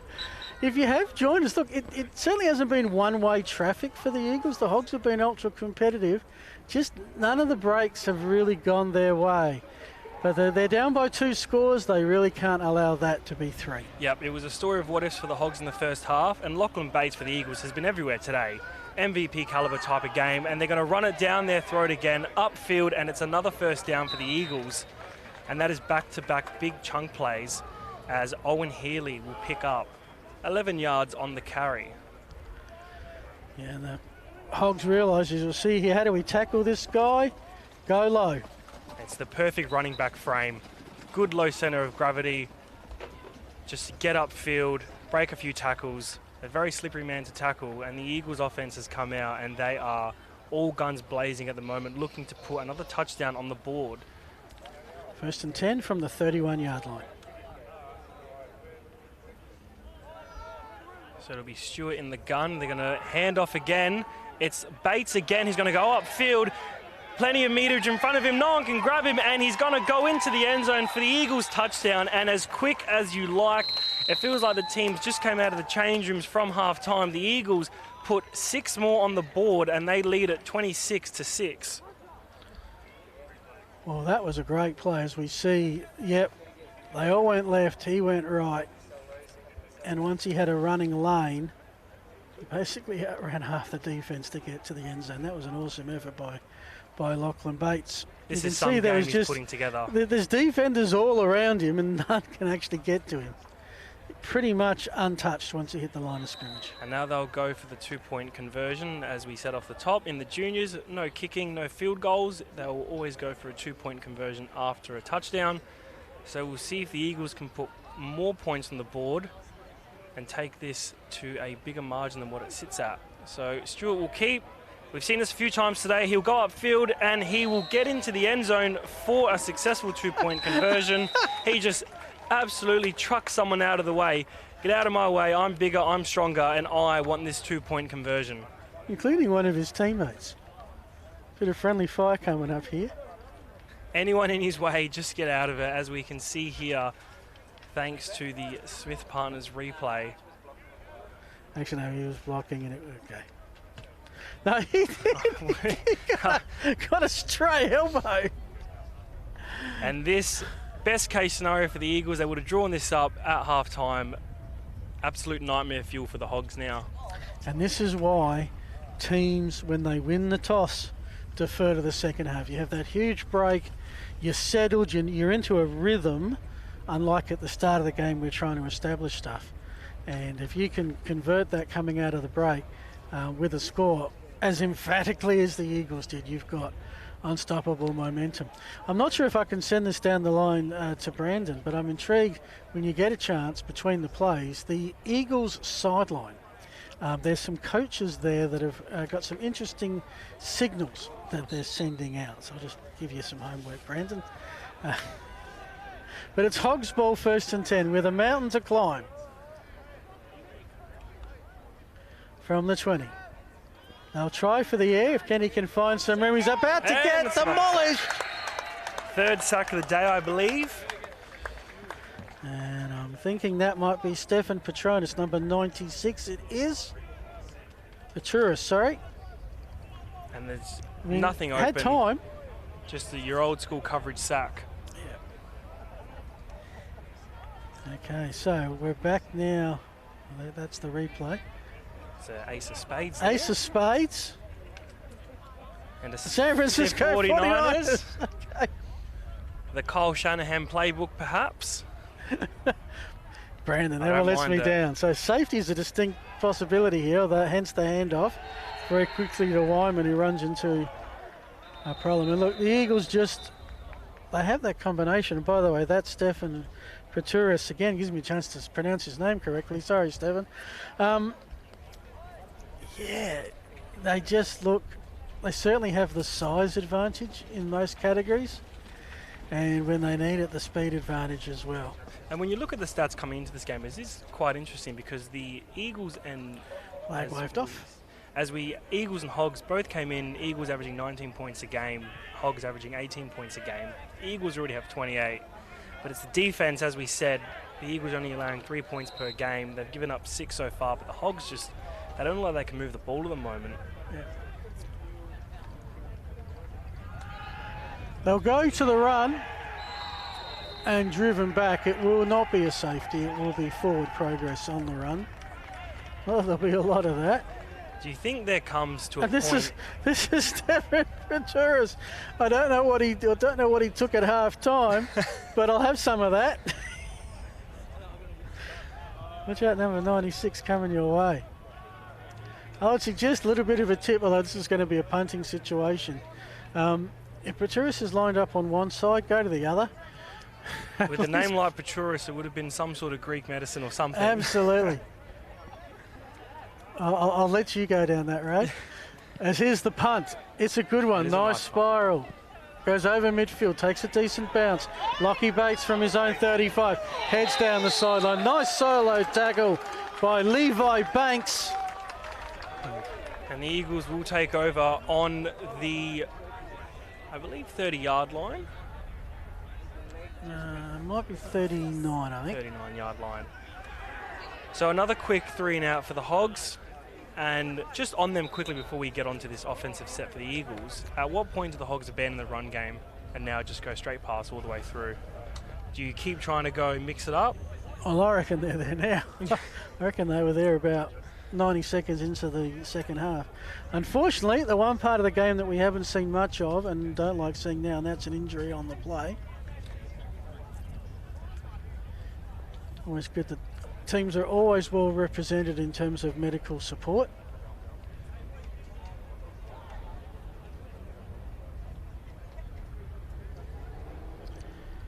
This one might take a little while to work through, which I assume will put a stop on the clock for now.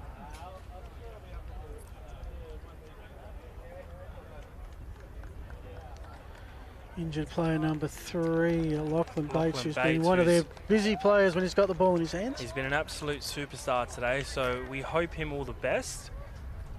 As you can see, being carried off the field. We hope that's nothing too sinister, because as you mentioned, he has been everywhere for the Eagles today. He's been their best offensive weapon, as we'll see here on the Smith Partners replay, as he goes to drive upfield, and he just gets tangled up under his own weight there on the tackle. Given that he was tackled out of bounds there and was seen to midfield, it looked like he got up and then really it really sunk in. Oh, no, I'm not shaking this off. This actually hurts. Well, we hope him all the best, and hopefully it's nothing too serious as we get back to the action with Stewart in the gun, and they'll hand it off to Healy, who will run upfield for another big gain, and he stays on his feet, breaking 2, 3, 4 tackles. He's still on his feet, and he's brought down. It'll be 1st and goal, Eagles. They're signalling touchdown. Eagles can signal as much as they like. I think he needs someone in black and white stripes to agree with them. But oh my God, he's unstoppable. Their run game He today was has been unstoppable. simply... And can I just give kudos to number 57 there, because you never mentioned the lineman enough. Jordan Leach was right there in front, ready to block anybody who wanted to get there. He is. There he is. Just making sure. So it sets the Eagles up on the doorstep again. Currently they're living rent-free in the end zone, and they'll look to punch it in again. They'll direct snap to Healy, and he'll drive through, and it will be touchdown Eagles to add more pain to this Hogs team, who unfortunately, as it stands, have no answers for this Eagles high-powered offense, already with 34 points on the board to start this second half. Yeah, I think during the halftime break, the Eagles went and had, akin to a car service, they had their automatic transmission updated because they've gone up a couple of gears. Yeah, And they're in full drive now. They're in overdrive, absolutely. And they're going to run a similar play here right now, I reckon. Only fair enough they gave it to Healy to run it in, given he did all the hard yards early. And pulled out of the air. Eric Sherwood. Caught for the 2 points, and that drives the margin 36-6 in favour of the Eagles. And it is getting quite ugly now for this Hogs team, who... Yeah, that's 28 unanswered points. The Eagles did score first, got the 2-point conversion. The Hogs responded pretty well next drive, but since then, it has been all Eagles. In the blink of an eye, the Eagles got by 30 points. And throughout the year, their average winning margin was 22 points. So in terms of points per game, average winning margin, all the metrics you look at, the Eagles are overperforming their average stats, and you wouldn't expect anything less from an undefeated team going for a championship here today. Yeah, well, look, they would have been disappointed with the fact that they were undefeated last year, did everything right, and came so close to winning. I mean, when you lose in double overtime, the what ifs that every time you lose a close game of consequence, the second guessing, what if we'd have done this, what have we done that, it hounds you for months. Yep. And they're putting all that aside right now. Hogs ball, 1st and 15.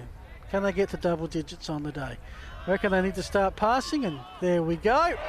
And a gain of 0.0 yards. And as number 10 for the Eagles, Kai Henning. Not the first time he's unloaded on a receiver today.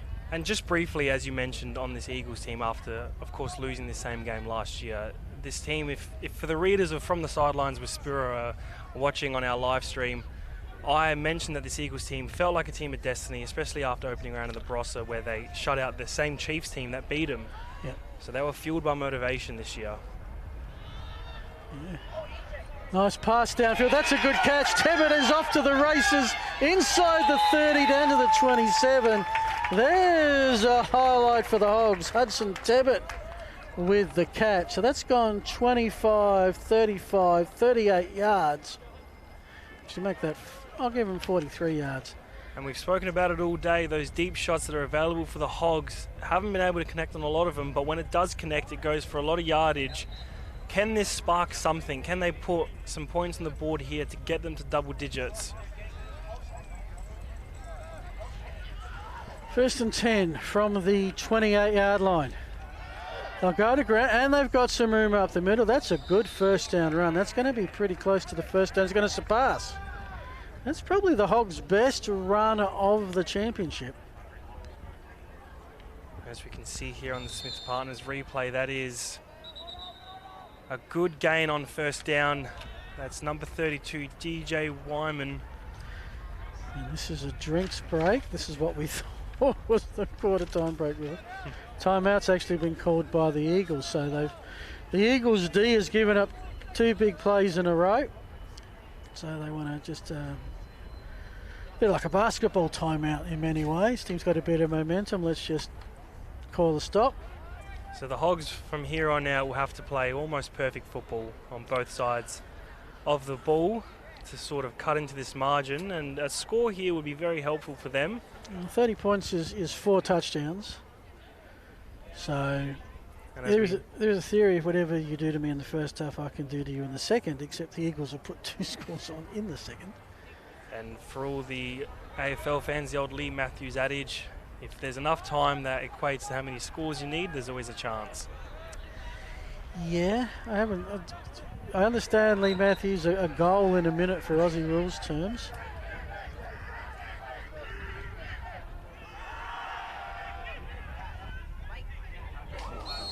The problem with the game, the problem with converting that to American football is that you have this time of the half where the clock sort of flows, fair bit of running, and then you have what we have with the 2-minute warning where, we must have had 15 plays or something. I think we had 3 changes of possession and about 15 plays in the 2-minute warning.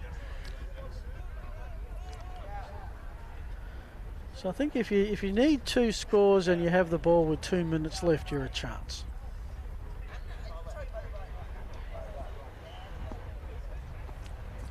Because you got to score, somehow get the ball back and score again.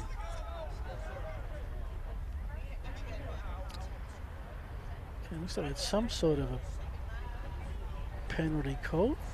Yeah. Well, I don't think we'll be seeing any punts from the Hogs from this way, and I think they'll be going for everything here. Yeah. So this is first down when they move the chains. And the sticks, it's actually going to be first and goal from the 8.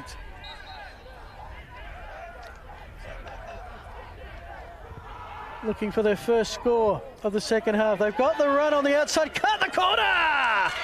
And that's what DJ Wyman has done. And the Hogs fans that are here in numbers have got something to cheer. Well, it's not just the fans of the junior team, but we've also got many of the seniors rocking up for the later championship game. But good to see the Hogs have got to double figures and have done something about the deficit. Absolutely, and I like the play call here. Finds the edge, gets to the corner of the end zone, walks it in for the touchdown. Something for the Hogs to celebrate. They put a nice drive together, and we'll see if they can convert on the 2 points. Quarterback keeps trying to find a receiver. There's somewhere, but couldn't find in the end Hudson Tappert. He was expecting a receiver to run over, and quarterback Kennedy's gone down. Looks like he copped one late. Let's have a look. Well, that's the touchdown run.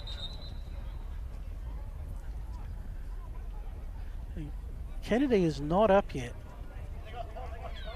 which is problematic. Looks like he caught one a little high.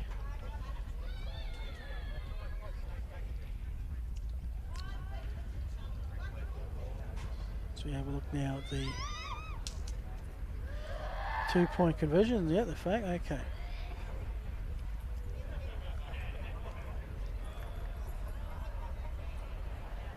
So yeah, got Eagle sandwiched. Taking a shot after getting rid of the ball, and he's a bit proppy, as you can see. Yeah. He just tried to buy as much. I don't think it was a late hit. I think it was just he was waiting for someone to. He was open. expecting for a receiver to cross across the back to the outer side of the field, and it just Here's a good angle. didn't happen. He had to change. Thanks to our friends at Spacequake for this angle. And Oh, yeah, he's yes. taken one right in the midsection. And totally fair hits. Yep. He's in the midst of throwing.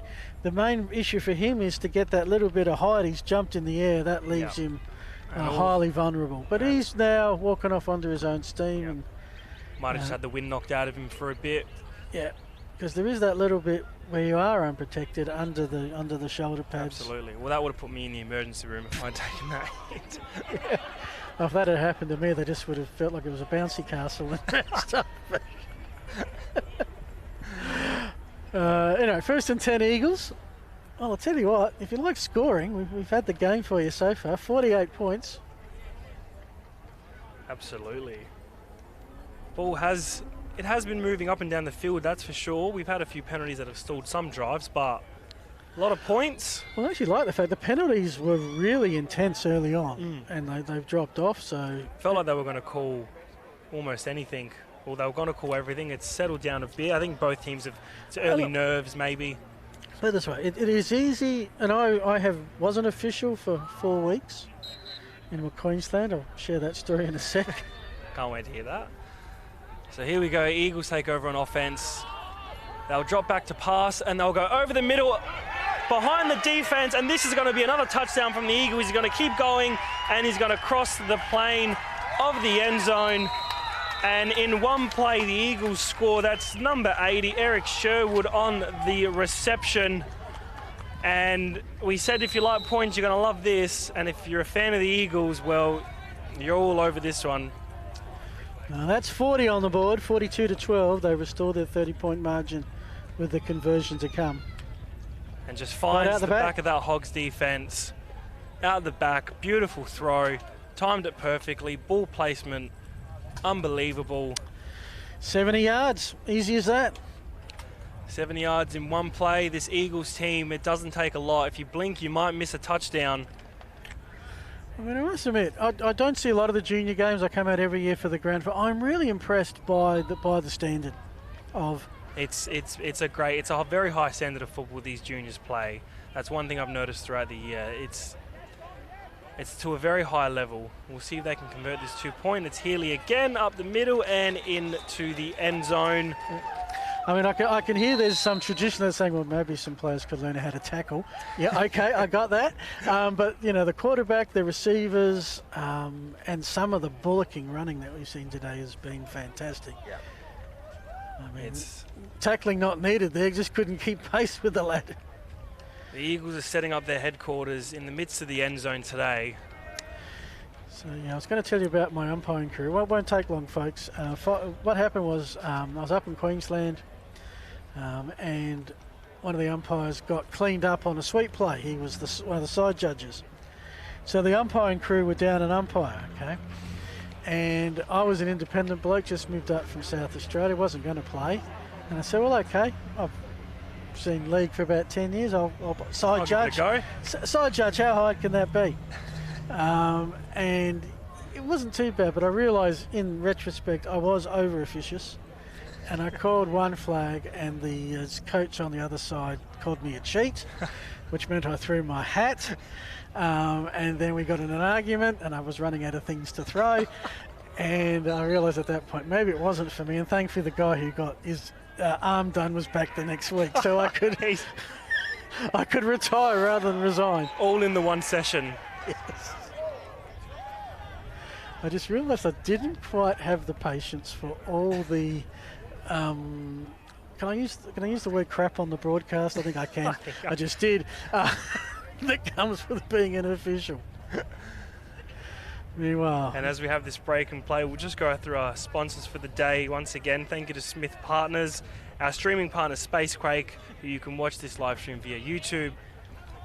Specialty Foods, Port Adelaide Electrical, Barossa Valley Brewing, and Covino Logistics. Thank you for bringing today the Great Southern Bowl. Great to see. Sponsor reads in American Football SA. Awesome. Let's keep that going. Kennedy with the throw, has an open man. This time he wants to stay in bounds and can't. That's Will Harris on the reception gain of about 7. Nice. The other thing I'm excited about, you think this is the end of the year, and it kind of is, but it isn't. Because we've got February, March. We've got, did I hear correctly, Senior Tackle National Championships coming up. Yep. So it'll be going all the way through the summer into the early of next year, and it's just American football for everyone for as long as you like. It's a very exciting time now to be a part of this league, to be a fan. Kennedy runs out, rolls some time to another long one, and it didn't miss by much. We've seen a few of those today, those long deep balls downfield. He's thrown that 45 yards, I reckon. On a rope as well, just off a touch as the ball came down. Where's he gone? So he's at the 20, okay. So 45 is 25 yards. No, he's thrown that 50. I chipped him 10 yards. Sorry, mate. Sorry. 50 on a two-step drop. Absolute cannon of an arm. Yeah, and I think he's throwing into the wind, which has picked up a little bit, which is good because it's got a cooling effect. All right, 4th down, as suspected, no punting now. Going for the pass, got the catch. That should be, it is 1st down. The catch by Angus McDonald. And if you're wondering what are these weird gold helmets with the O on them, they are the Australian Outback helmets. Oh, well, there you go. Some fun facts with Phil. Well, they are the Outback, so I'm assuming, unless it's a sort of a team thing, that the players wearing the gold are actually Australian squad reps. And it is something you might say, isn't it a bit weird having different coloured helmets? Well, sometimes players come from other clubs and we don't get around to repainting them. But with the Outback, it's almost like a symbol of pride. Absolutely, it's prestigious. Probably puts a target on your back, but a symbol of pride nevertheless. So expect to see some of those in the senior ranks a little bit later. Thoughts on the senior championship game? You would have thought maybe 4 weeks ago, Spiro, how far the Hogs this year. But what happened in week 8? So yeah, in week 8 it was probably one of the most shocking results I've seen in this division, as the Eagles took the win 30-8, handing the Hogs their first loss since the 2021 Great Southern Bowl. And who beat them that day? The Eagles. The Eagles. So looking forward to that senior matchup. I think the biggest match in the history of the seniors division as we get back to the action. And it is a good pickup from the Hogs as Angus McDonald picks up, I'd say, 7 or 8 yards there. I've got scary news for you, Spiro. People are listening to us. This is live, isn't it? It is. I just got an update. Apparently from South Australia, 14 kids were involved playing for an Australian junior rep team against New Zealand last year. Yeah, incredible to see. Great stuff. It's a second down play. Actual game, just a micro yard or two. Reasonably close. In fact, that was all they needed for the first down. I think with the Hogs, what I've noticed today, I mean, the score doesn't really show it, but they've had a lot of success in the deep and intermediate passing game, but they haven't had a lot of success in the run game. Haven't been able to pick up a lot of yards running the football, but... Bar the fourth down play. Bar the greatest play of the day so far. Yeah, so they've had a few highlights. They're trying to add to that with a pass across the middle that goes incomplete. Just as I say, they've had some success in the passing game, we go incomplete. So the commentator's curse goes worldwide. Oh, look, it does. And here's the thing. I'll give you a tip. You can actually do a reverse commentator's curse. Okay. So let's say, and we're neutral today. We've got no dog on the fight. We are just totally neutral. But if you do have a home team, really, really praise the other mob. Okay. And then watch the curse psychology, kick in. Yep. We'll see how this works. We'll say Hogs go. I'm going to go passing complete. Oh, almost had the reverse there with the complete. Yeah. Stops the clock.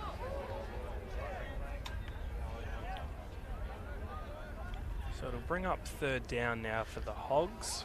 And of course, the other thing we've talked. Okay, so we've got seniors coming up, interstate nationals coming up. I've also seen there's some flag football trials happening on the horizon. Someone put up a social media post. Yes, there are. As we do have the next play, which is intercepted. Here comes the run back down the sideline. Quarterback Hamish Kennedy not happy to have his pass intercepted.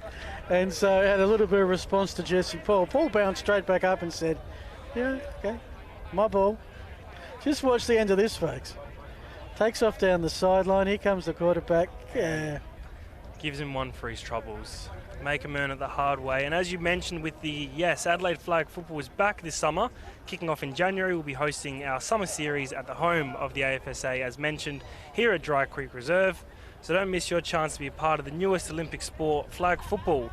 Register now for the summer series using the link all over our social medias. Head to American Football SA via Instagram or Facebook or Google search, and you'll find all the registration needs there. Yeah, so when juniors started in South Australia in 1989, it was as a flag football comp. Okay. And I was actually refereeing that. So you've had a bit of experience. Yeah, with I can't include that. stripes. It wasn't American football.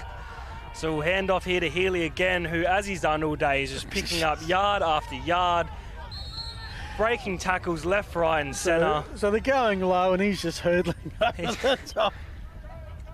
As I mentioned, he's got the perfect build for a running back. I mean, good low centre of gravity. Do we have an MVP that we got to vote on, by the way?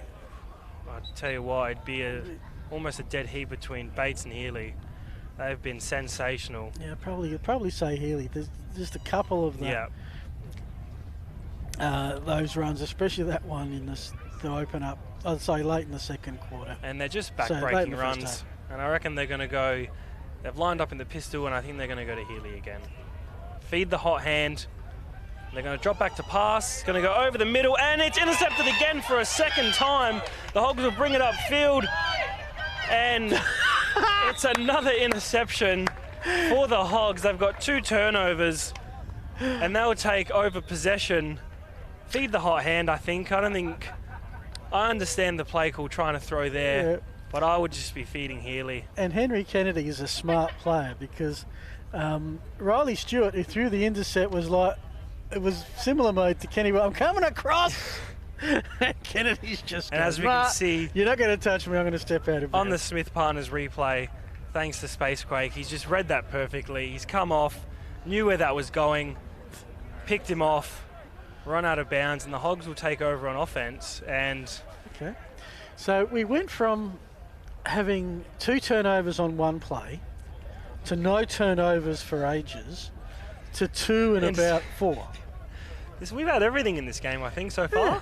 It's been it's as an entertainment spectacle. It's been pretty good, even though we've known for about the last half hour who's going to win this. The Hogs are having their moments. They certainly are, and it might be a day of, I understand, the Eagles have scored heavily and picked up chunks quickly, but the Hogs have had their opportunities, and it could go down as a what if this had gone that way, but Hogs will take over now on offense. Oh, there was a catch in the midst of all that. This is Wyman who's got it. He, I don't know why, decided to pick out Stefan Baturis and run straight at him. I'm not sure if that's the wisest move, but I'll be running as far away from him as I could. Yeah. Gain of 8 out of all of that. Yeah, on the little screen pass there, cuts it back up the middle. As you can see, it just opened up for him. Where am I going to go? Oh, there's 96. I'll run towards him. I'll give him a cuddle. So nice pick up there. 2nd and 2. Into the air we'll go again. Across the middle. Nicely done. Still going into Eagles territory down to the 35. Cruz Curry. And he was cruising upfield on that completion there. Just a nice little one over the middle. And the yards after the catch are also valuable. And that is a nice play there from the Hogs. Big gap in the middle there. So Hogs have had their plays. It's just been the Eagles have been for more yards. When they've had a big one, it's usually ended up in the end zone. Yep. I'll go to the play again. Is Cruz? Oh no, sorry, this is Thomas Govey on the catch. So yeah, the plays have been there for the Hogs. Unfortunately for them though, it's been the Eagles. They've had a few of them where it's been 1 or 2 plays, downfield, touchdown. I think almost the fact that the game's out of reach has almost loosened them up a little bit. They're almost playing freer now. Yeah. Yeah. Let's And you just usually run see amok that. and Yeah. move this ball a bit. And this has actually been one of their longer drives. They've had flag on the play. Remember I was talking about there not being too many flags recently? Commentator's curse goes to the laundry as well. I think this would be a false start. Okay.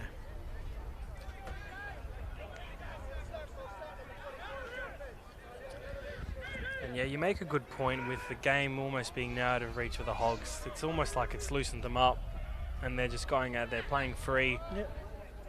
having a bit of fun with it. See if they can put some more points on the board here for their fans and for their team. Hudson Tebbett's just subbed in.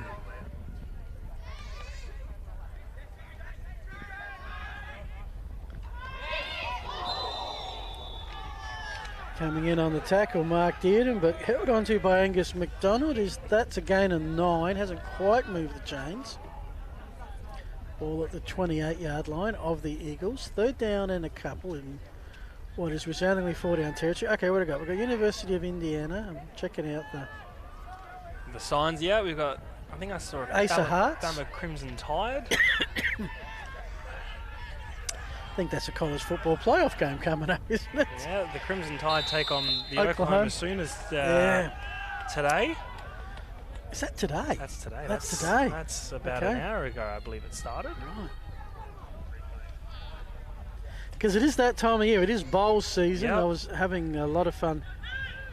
A gentleman from baseball who commentates high school football in Texas. Oh, that'd be a nice gig. Friday Night Lights. Yep, massive over there. Yeah. It's the Hogs. Kennedy, well, 1st and 10.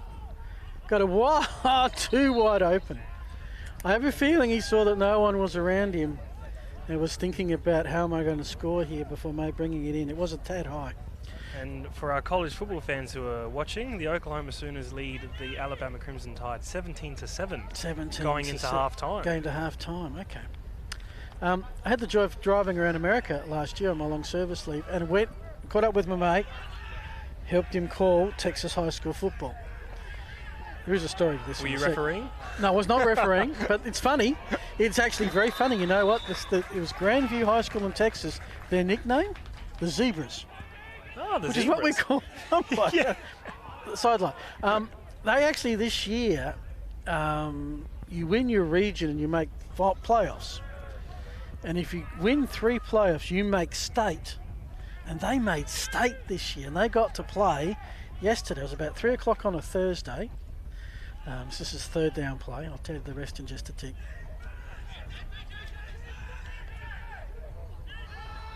So the Hogs will look to pass, and they're going to go deep to the end zone, and that is caught for a touchdown. And it's Thomas Govey on the reception. Hogs touchdown. 44-18 in favour of the Eagles with the 2-point conversion coming up. Yep, reward for effort. Great Absolutely. to see the Hogs. That's been one of their best drives for the day. They have looked so dangerous going deep. Yeah, no quit in this team. Still fighting to the very end. And yeah, we've said it all broadcast. Those deep shots are there. And on that time, they were able to connect for these 6 points. So 4th down and go. This is the extra point attempt. So we'll see if they can convert this 2 points to bring the margin to 24 points. And I'll drop back the pass over the middle, caught, and that is Angus McDonald on the reception, and the Hogs bump up their points total to 20, right above their average for the year. Well, when Brandon or boss Dave Muggleton puts together the highlights package, there'll be a few to include in this one. And hope you're enjoying the pictures brought to you by Spacequake Sports. So this town, where this high school is, town of maybe 1,500 people, one high school. And so I want to see them play from. They made it to state, okay? Wow. And they went, and do you know where they played? I could imagine it was some sort of NFL stadium. A&T Stadium. A&T Stadium. Home of the Dallas Cowboys. Sits about 100,000 people as well. It's on a 3 o'clock Coliseum. on a Thursday afternoon. The whole town shut down, travelled up to Dallas. They got whipped, but they still played state at Jerry World. You're still playing in Jerry World as the Eagles take over on offense, and it's our man again. Healy up the middle, and they'll pick up a few yards on 1st down. Yeah, that is amazing. A modern-day Coliseum, being a high school team playing in there would be some sort of experience. So 2nd down here for the Eagles. They are minutes away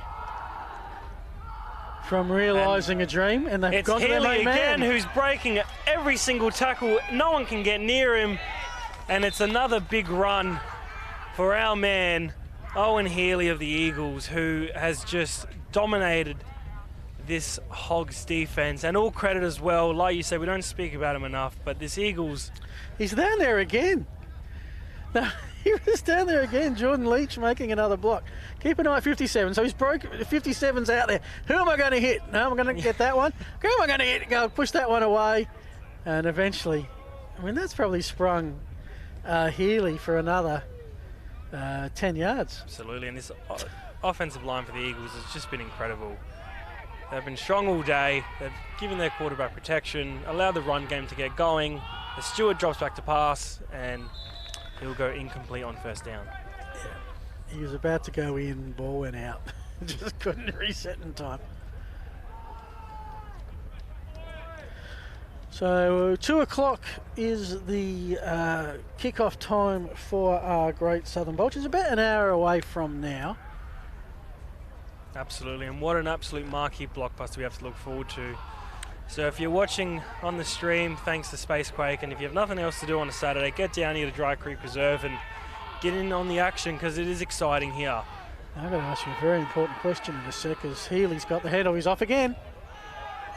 Healy, I think, is the MVP of the day. He is living in the end zone as the Eagles put another 6 on the board. They take their lead up to 30 points, 50-20, and this Eagles run game has been unstoppable today, and it has led them to a great Southern Bowl championship victory, and I think the players will start mentally celebrating now. Well, they put 50 points on the board. Raise the bat for the half century. I might see if I can, I did have it here, I'll see if I can plug my laptop back on now. The sun's gone away a bit. I reckon that might be almost their season high, or close to it. And that's what you want to do. You want to have your best game on the biggest stage. On the biggest stage, going for the undefeated record, the prestigious title of undefeated champion. As they go for this 2-point conversion, Stewart will drop back to pass over the middle, and it's caught, and it is successful again. Put 2 more on the board for the Eagles as they lead at 52-20. And it's party time now for the UniSA Eagles. As we can see here on the vision, thanks to Spacequake, just a nice little over the middle on the slant. Quick read, quick pass for the successful conversion, and that is Mark Dearden, number 25, on the completion, as the Eagles take the lead to 32 points with 52 of their own on the board. And this Eagles team has well and truly made amends for their loss last year in this very game, going undefeated for a championship. Yeah, second time the Eagles have hit 50 this season. They did put 54 on the Spartans back in round 6 in a 54 shutout, so you won't see the biggest win of the season today. Trying to think if any team here has scored 20. I think this actually might be...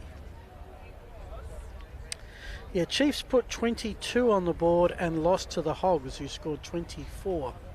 That was back in round 2, and it was pretty much, if you looked at the way the season panned out, the Eagles looked from early days a class above. The Spartans, alas, looked a little bit behind the pace. It was between the Hogs and the Chiefs who would get here. Yeah, that was sorted out last week with a 20-6 Hogs win. Yeah, the Eagles staked their claim early on in the year to be the team to beat, to be the benchmark, and they showed out week in and week out with big scores, big wins. Just going to see if this is the highest scoring game of the season. It's got a decent chance. I think it would have a very good chance. It is, by quite a bit. Yeah. What have we got? 72 points on the board. 54 was the highest I've got.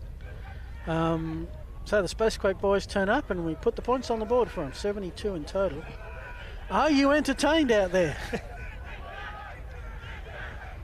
Interesting tight formation we got here. So they'll hand this running off. Play. Wyman round the corner. First down.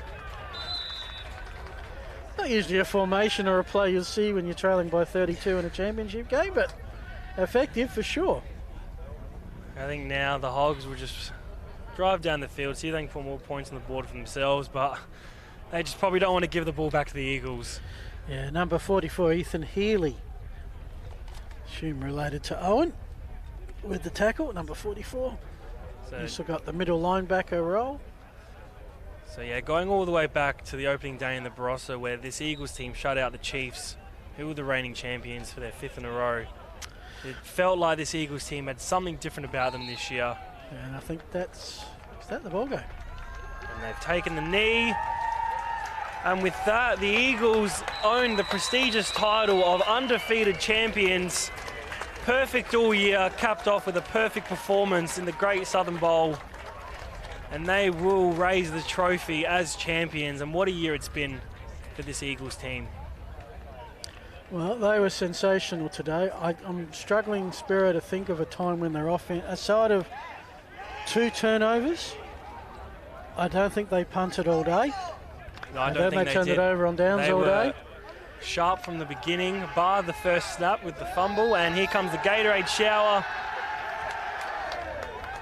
So that's head coach Tim Straker, who is covered in Gatorade for the celebratory victory.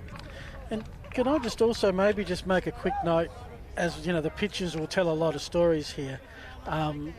All those people involved with junior football, and we talk about the coach, in this case Tim Straker, the head coach, Sam Crumley, offensive coordinator.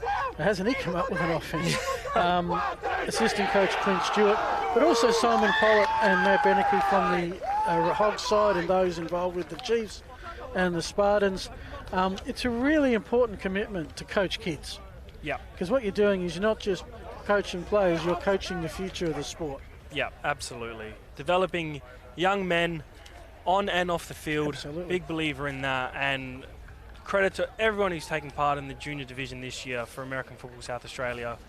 Credit to them all, and credit to the Hogs, who were outclassed today, but nothing can be taken away from this team as we see them walk. And what's always interesting with the juniors is the players moving on, you know, graduating, and so looking at the Hogs, and I'm reticent to gauge ages too much. They look a little bit on the smaller side, maybe a bit on the younger side. Hopefully this is something that establishes them to come back bigger, better next year and go that one extra step. Because I'm pretty sure that Eagles dynasty, many of those players have been around for a few years. Yeah, absolutely. And these are always good scenes after a competitive battle. Teams coming into the middle, single file line to shake hands and congratulate each other.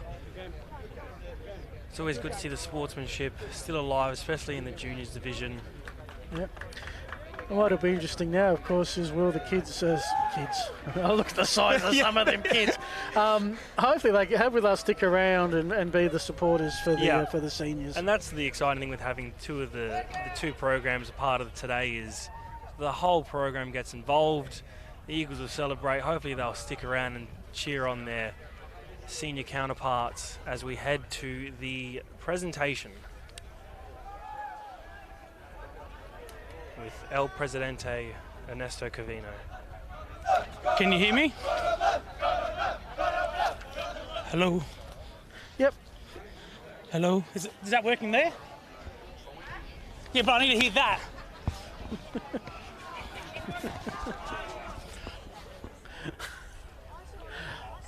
The joy of live sport. So, are we agreed, Spiro? And I don't know if they have an MVP or not. We haven't been asked to vote. But we'll give one. We will.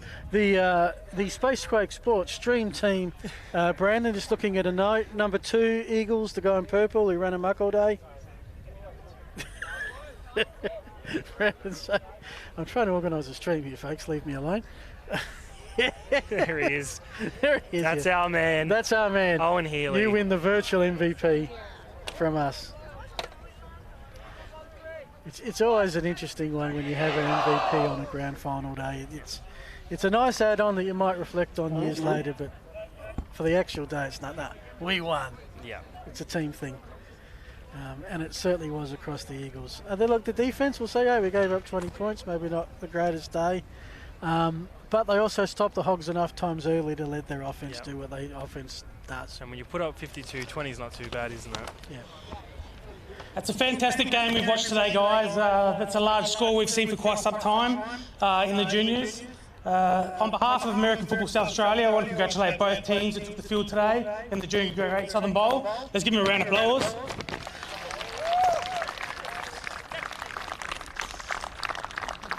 What we've seen today is what makes the competition so special: teamwork, dedication, sportsmanship and love for the game. To the players, every tackle, every play, every moment on the field showed your passion and commitment. You should be proud of how you represented your clubs, teammates and the sport of American football in South Australia. To the Eagles, congratulations. Winning a championship is never easy. It's a result of hard work, preparation and supporting each other every step of the way. To the Hogs, well done on making the grand final. It's a big achievement. And the effort, courage and teamwork you've shown all season, and today is something special to celebrate.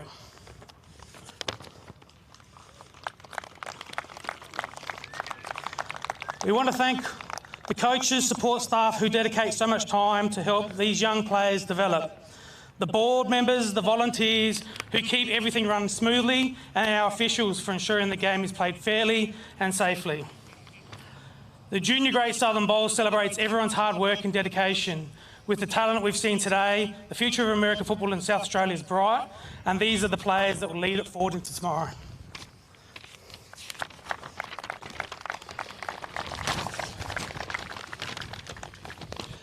At this time, I'd like to invite Coach Simon up to have a speech. We'll go closer that way a little bit. I think the microphone's giving me the shits, mate. So microphone, mate. Yeah, go for it. One person I'd really like to thank is Ernesto. He stepped up as the league chairman this year, or whatever the position is called, and has been a tireless worker for everyone and to make this competition happen. Now, it's not to say there's not lots of other people who help a lot, but this man is on the end of communication and the end of getting things done the whole year. So, round of applause, especially for Ernesto and the board.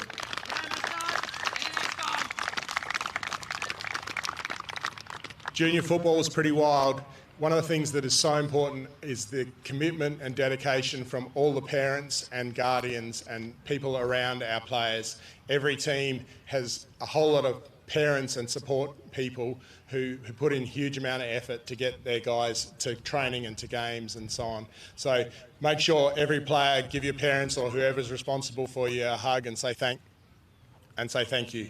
And give them all a round of applause now.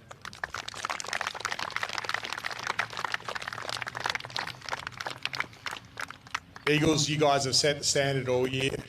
You played a huge game today, but you've played consistent, high-quality football all year. You should be really proud of yourselves, and I hope to see all of you guys playing state football because you guys are a really solid unit. Well done.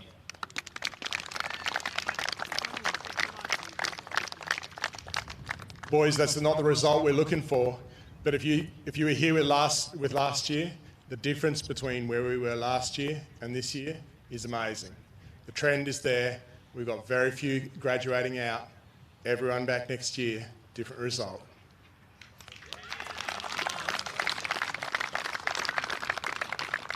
Let's have a good senior game.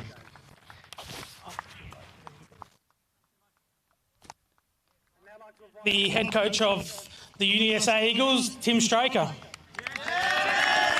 Come closer this way, otherwise come closer this way, it's not working. Your MVP vote is Owen, yes? I guess so. Look, first I'd like to thank Nesto and all the board for all their hard work. Like, there's so much that goes on in the background that we don't see that they do, so thank you for that. To my coaches, thank you so much. Without you guys, I'd just be teaching dudes to backpedal, and that's about it. So thank you for all your work on the offense and all the background work you guys do as well. Thank you. Go back. Go back. Oh, you want to talk more? Oh, you want to talk more? Talk more. I thought you were giving it back to me. No. Go for it. Like, to the Hogs, full credit to you guys and much respect for how you guys have carried yourself all season. Like, last season, obviously, like, you guys are dealing with some numbers issues, and for you to turn that around to where you are today is a huge achievement. And with the talent you have, you're going to be giving us nightmares for many years to come. I just know that. Matt and Simon, great work coaching the team. Like, you two are a great combination, and I look forward to working with you guys at State. Thank you.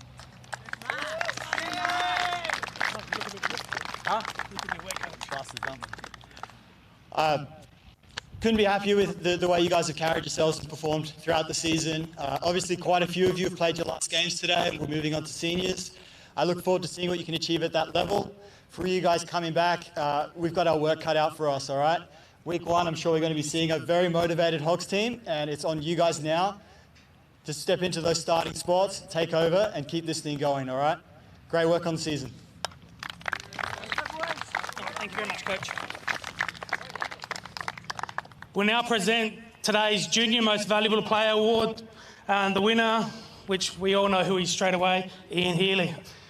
Owen Healy. It's Owen. There you go, mate. I know your name, I still can't get it right. I know his name and I still can't get it right. I'll give you the mic. Doesn't work. Oh, the mic's broken. No, you want to talk? Sure. This is my final year with you boys. It's been great. It's been great 5 seasons. We've made the grand final 5 and we've finally done it. So I'm happy about that. Last season, made it. But yeah, as I said, great playing with you boys and hope for the best for you and to the coaches. Can't be happier with who I got as coaches. You taught me a lot. A little prick, but we'll see. We'll forget about that. But yeah, I wish you all the best for the future. Thank you. Thanks. I'd like to invite the Eagles representative to hand out the medallions. Yusuf. Shut up, you. Right, so the medallions there, I'll call them out. All right, number 2, Owen Healy.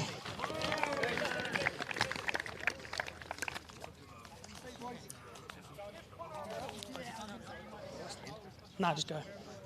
Number 3, Lockie Bates. Go to him.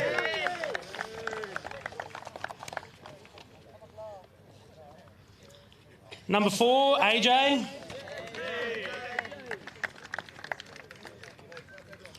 Number 12, Aiden. Not here.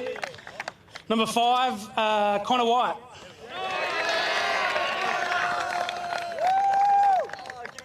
Number 8, Jesse. Number 9, Riley.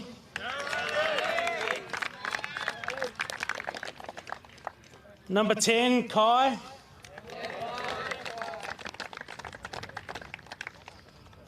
Number 21, Cruz. Number 25, Mark.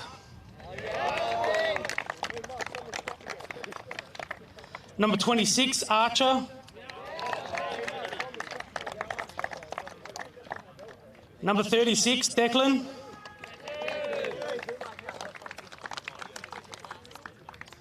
Number 37, Yasin.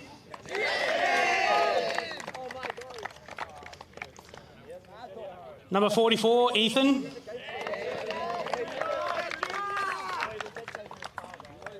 Number 53, Nick.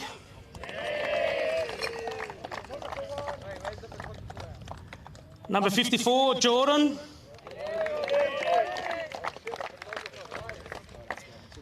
Number 55, Santino. Number 57, Jordan.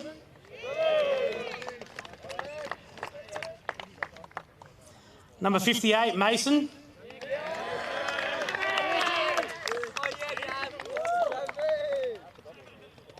Number 67, Lucas.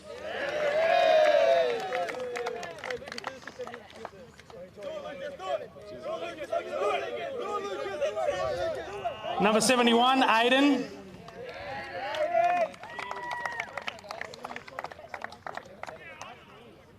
Number 80, Eric.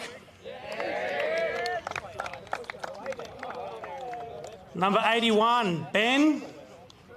Glacken. Not here. Number 85, Taylor. Number 88, Austin. No. Number 91,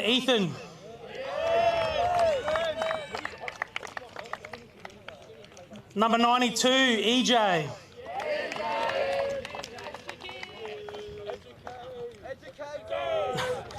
Number 95, Jeremy. Number 96, Stephen.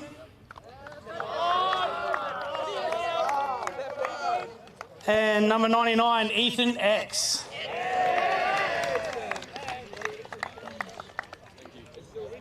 We've got Coach Stewart. Come up, take your medallion.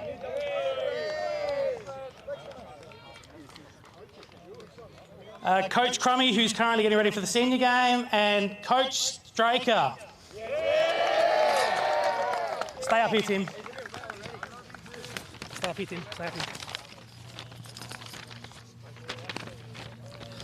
Finally, the moment we've all been waiting for. Congratulations, UniSA Eagle. You are the 2025 Junior Great Southern Bowl champions.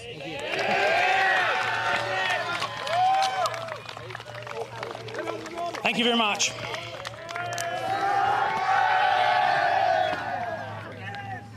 Be careful with that, I just got to fix.